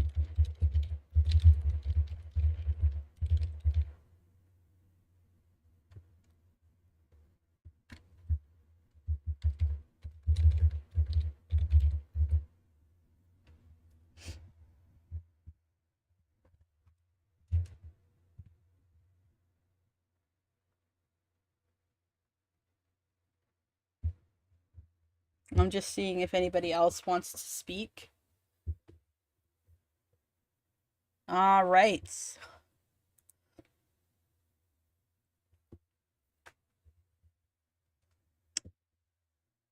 We're going to have one last guest, I think. Hello. You're muted. Hi, can you hear me? Yes, I can hear Okay. you. Can you Okay, introduce okay. yourself? Okay, yeah. Well, like I've spoken here before. I'm just and to preface this, like I'll just come out and say that I'm just a straight cishet token that Krim keeps around to make the server look more diverse. I'm also a brown woman, so the server looks like those college campus photos that like show like the group of the diverse students all in a circle studying together. But Okay. so yeah, like so like like that being said, my knowledge is will always be limited by just me being a cis heterosexual woman. But who's been in these circles, like due to just having mutuals online who are transgender or like they're in the LGBTQ community. And I only recently like learned about the TMA TME discussion. I always struggle following it because I struggle with keeping track of acronyms or however you call like shortening a word by turning it into letters. I struggle Me reading too. those for some reason. I get very confused at who's the other one. So like I like could never really comprehend them fully. But like when those discussions did come across my like Tumblr blog, they would be always very vicious and very heated, and like it was a lot. So like I just was like I'm just not the right person to like to engage in my own thoughts. But there is one thing that I had been seeing that like I kind of did not like this sort of terminology because it almost low key felt like a microaggression or something, but like in regards to like trans men trying to discuss the issues that affect their community, like each community that is a marginalized group will always have their own unique factors to them, and that's okay. Right, like yeah, the racism that affects Hispanic people, the racism that affects Black people, etc., like it all has their own unique thing to it. And the same thing will happen to those like in the LGBT community. And I saw, like quite a few of, like people calling trans men that were discussing, their own issues, incels, and that their rhetoric was them just becoming incels, or they were going down the slope of becoming an incel. And I was like, that feels like some of these people, I don't know. I mean, like, yes, they are vilifying them, but also a part of me weirdly feels, yeah, like they want to call trans men eunuchs or something, or like, or however you pronounce that word, I think it and is like eunuch, I'm yeah. right, to me, like it gives a very, like I mean, calling a trans man a incel is freaking problematic, and like not only because like they're using the terminology wrong, like it's that is not like what an incel is, and to even hint that like trans men trying to discuss their own issues, it feels like they're shutting them down and also trying to make fun of them. I think, and like we've seen this pattern before, this tendency to vilify someone with the presumption and framing that they sexually desire you Yes. is It's gross. fucked. It's so gross. And so, like, to dismiss the issues we're talking about with to be about sex, like Weird. I've don't really talk about this in the past because it's, you know, it's not me, it's past me. I've grown, but like I got a lot of dick back in the day. Like I slept around a lot. Stream That honest, was guys. that Stream was the honest, guys. that was It's- not a problem. That was not a problem for me. It never has been. I have gotten about as much sex as I ever wanted, and I'm pretty sure if I booted up Grinder and started using it, I could get sex now, but I don't want it. Like that's not the issue. Sorry, Mitchie. And Ow. it's okay. And it's very frustrating that people reduce it to that. Now you've mentioned to me personally that you're writing a paper on About incels. incels, yeah. Yes. That was why, you know, like, not going to lie, it's a bit of a special interest because, like, you know, like, I really do feel that it's not taken seriously enough because very many of, you know, these incels, like, kind of like the one that I was centering at this paper is the Elliot Rodger character, you know, that person who he was the, like, the poster child for an incel, and I will spaghetti send it to you, and because I feel like men like that are affected by the patriarchy due to toxic masculinity. And and that's where Mothra was speaking about the intersectionality that comes in this aspect. I mean, like, he was driven by extremely toxic societal standards that when he was at his limit, he took his anger out on a bunch of people that were just trying to live their lives. And trying to spin that, like, that ideology and calling trans men incels, or like they're going to become an incel because, like, I think that they're framing it like those darn trans women, they're ignoring the trans men. I hate women now. Like, is what I think that they're trying to project onto you guys. And it's a very dismissive. I'm seeing somebody, like Squeaker, saying in chat, seeing the way some people use incel against trans guys really be feeling like they want to call us slurs so bad. Yeah, I feel like incel, it's not, I wouldn't call it a slur, but it's definitely, again, we've experienced this on my channel in this community. People will use certain terms as slurs when they're not allowed to say slurs to try and have like the politically correct version of calling them a slur. Is kind of what I feel like is going on. It is. It kind of, like, it makes, to me, like, it feels more them just being, like, dismissive, like, know your place more, than wanting to be called a slur sometimes, because, like, if they wanted to call you a slur, I mean, like, I've seen them hurl it constantly, one after another, but, like, it just feels like a shutdown, like, know your place, go back to your corner. Shut or, up, like, a trans woman is speaking. I know, like, go back to your cup chair right now. And, like, and, like, it is, trying to shut someone down when, like, I mean, like, trans men, like, they are a affected community. I mean, like, especially right now with, like, Trump going to be a president. I mean, like, not only are, like, those sort of, I'm losing the words, but, like, his rhetoric is going to affect women, but, like, it's going to affect trans men. I mean, like, they're going to lose not only, like, access to healthcare, for transgender people, but also, I mean, like, just bodily autonomy. I mean, like, we saw it firsthand here, really bad in Texas. It's horrible, and to think of it, spreading further, it's not going to be fun, you guys. And we need to understand that, trans men are at a very vulnerable position because their existence is politicized. as well. Um, And it's going to be a very dangerous time. and this is for all of you folks at home. Testosterone is not birth control. You can still get pregnant if you are on testosterone, and your baby will survive quite a while if you're on testosterone. And if you continue taking testosterone and you have a miscarriage, in the countries, in the states that have, that don't have abortion protections, you could be convicted of murder.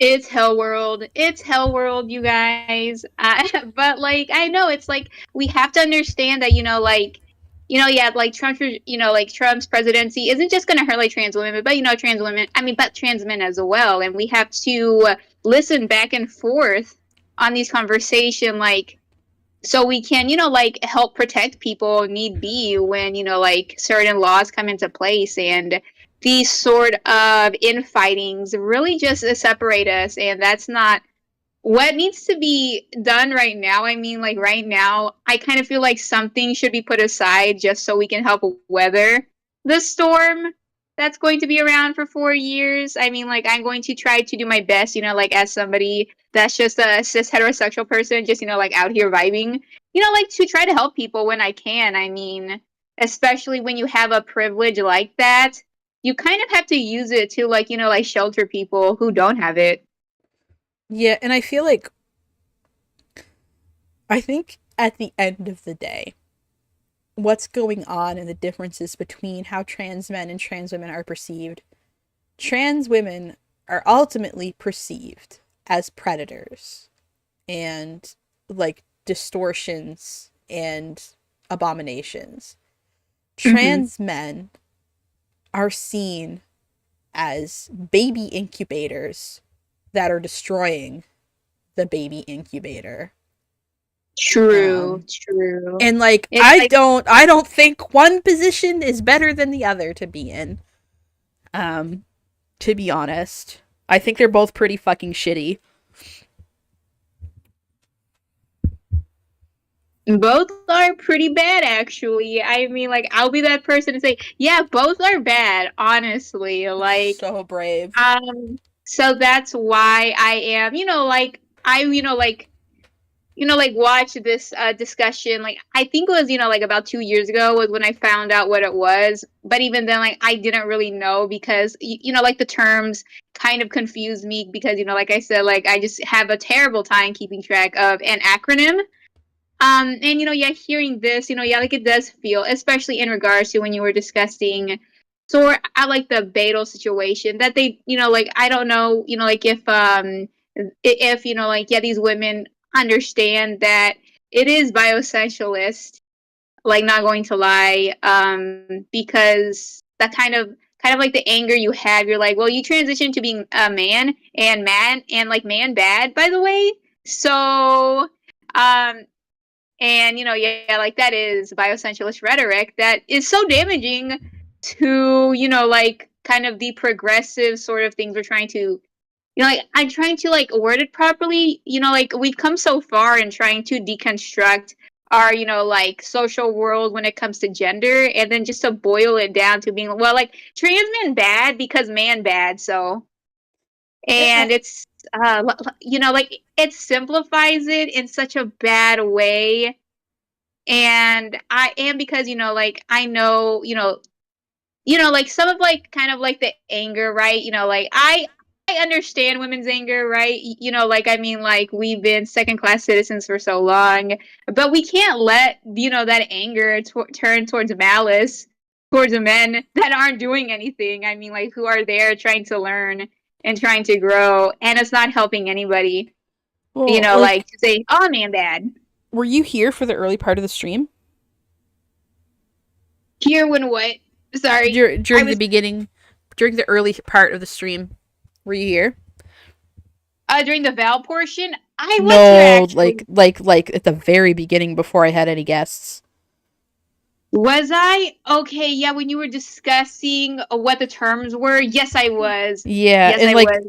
how radical feminism, the framework of that is that males have a biological urge, a biological desire to oppress and dominate and control females because When females they give birth. don't realize that it's not a biological urge, it's a freaking societal structures that keep certain people in power, kind of But- perpetuate this like negative funnel of like stuff just happening. I mean, like, like men perpetuate toxic masculinity, but so do women.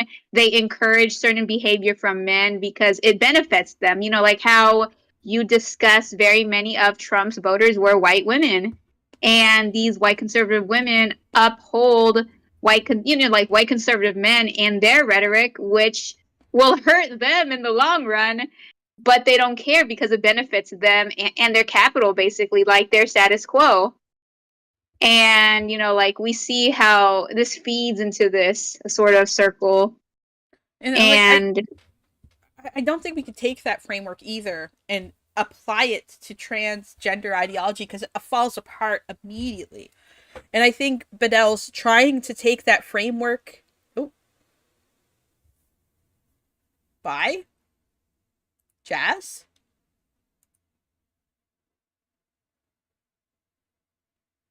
What the heck? What yeah, the heck? Sorry, I got booted out for a second. That was crazy. okay. They are silencing us. But yeah, I feel like trying to take that framework and try to apply it to trans people falls apart because the whole thing is rooted in biology and like the ability and process of giving birth. And like that's just it's I feel like you can't really reclaim that as a trans person. Like how do you even map that onto trans women, trans man, and then also non-binary people? Because when you become trans, you become a marginalized, vulnerable community because you are quote unquote leaving behind the privileges, I guess, of the body you were assigned with, right? And you're, becoming your true, like who you are, a man, a woman. But unfortunately, due to societal rigid, this heteronormative behaviors, you're othered immediately. And so what privilege do you have, really, to be honest? Yeah. I mean, that's why, I only do think that, like cis people have the real privilege here because, like we're able to live our life and not, to experience the prejudice that transgender people get. And, like trying to say, well, trans men have privilege because, and like, I'm like, I don't see the privilege though, because they still are going to struggle in society due to societal structures and, through just prejudice and bigotry and, like violence, unfortunately. Yes. So like there is no real privilege, actually. Yeah.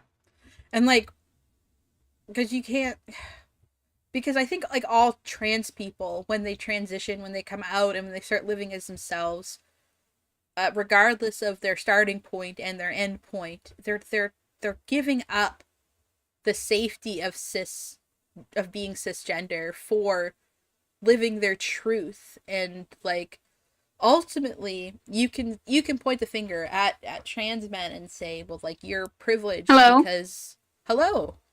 You died on my end. Hello. I'm so sorry. Hi. Please Hello. YouTube. Uh-oh, guys. Uh-oh. It should be.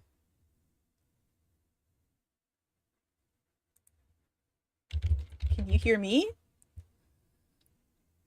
Oh, okay. Krim, say something because I can't hear you. Hello.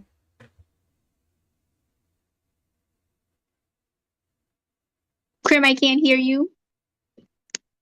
Okay, yeah, apparently Max and everybody can hear me. Okay, I think I heard something from you finally. Say something. Hello. Oh, this is devastating. I can't hear anything from Krim. Yeah. I'm alone.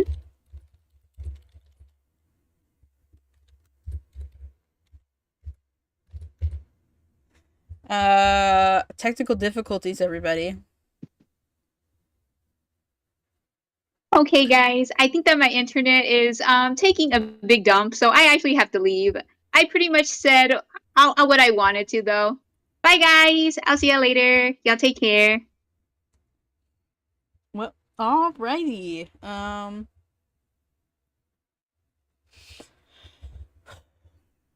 don't even remember the point I was trying to make, but yes, I think that like to wrap up what I was trying to say was I think ultimately trans people have this need to live their truth, and we find that more important than the safety that the patriarchy can provide by living as our assigned genders. I think that goes for non-binary people, for trans masculine people, for trans feminine people. We realize that living our truth is what's most important, and that's what's going to give us life. And I think pointing at trans men and saying that we're privileged for living as men, or in the opposite direction, pointing at trans women and saying you're privileged because you were born as a woman or born as a man. Sorry, I can't even I have such a hard time misgendering people that I can't even I can't even call assigned male at birth, like, you know what I mean, like even in the hypothetical. But anyway, you can't point at trans women and say, well, you were born male, you were socialized male, so you have privilege. Like, even in that framework, like obviously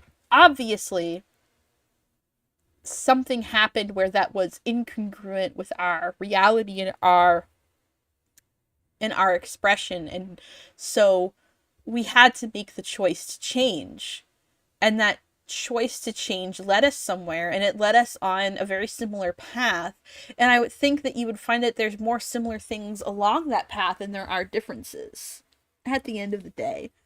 So my conclusion, and I didn't get a lot of pushback, granted, my conclusion is that, like, while it is useful to talk about the specific experiences of trans women, it's also important to talk about the specific experiences of trans men and of non-binary people.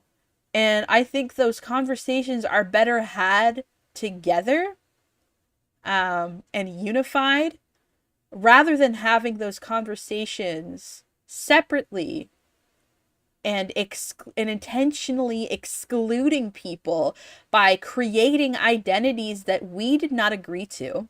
I never agreed to be called TME, and I don't identify with that term. I am not exempt, and I have not gone through life never experiencing trans misogyny. So it is not a term that I apply to myself, and I don't think it ever will be. So dividing us up based on terms that someone else created and applied to us and put us in a box, I don't think that's constructive, and I don't think it's ever going to lead anywhere good. But I think that's going to be all today. Thank you so much for joining me on this episode.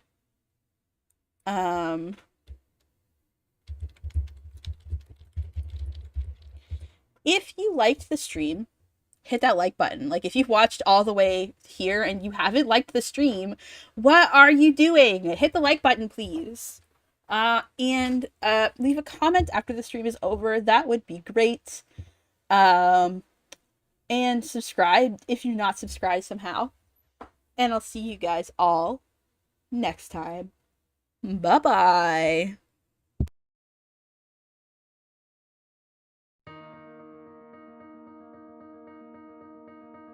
I'm pretty sure that life doesn't have a meaning. And if there's a God, then he doesn't look like me. we're the current apex species. But there'll be another when the humans go extinct.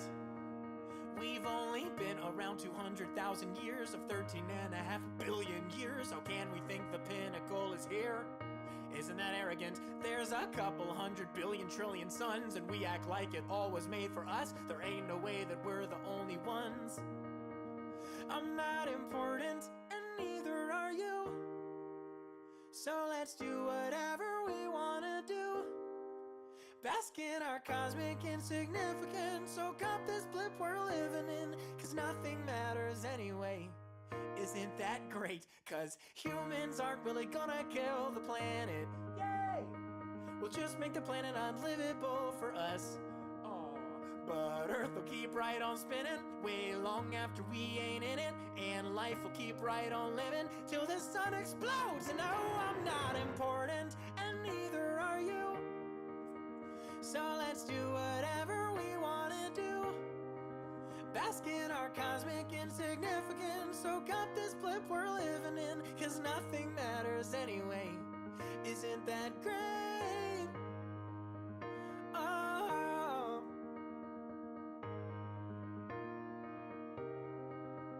I don't mean to be a downer, I don't even think it's sad. The universe is gigantic, and it's kinda beautiful that I'm not important, and neither are you.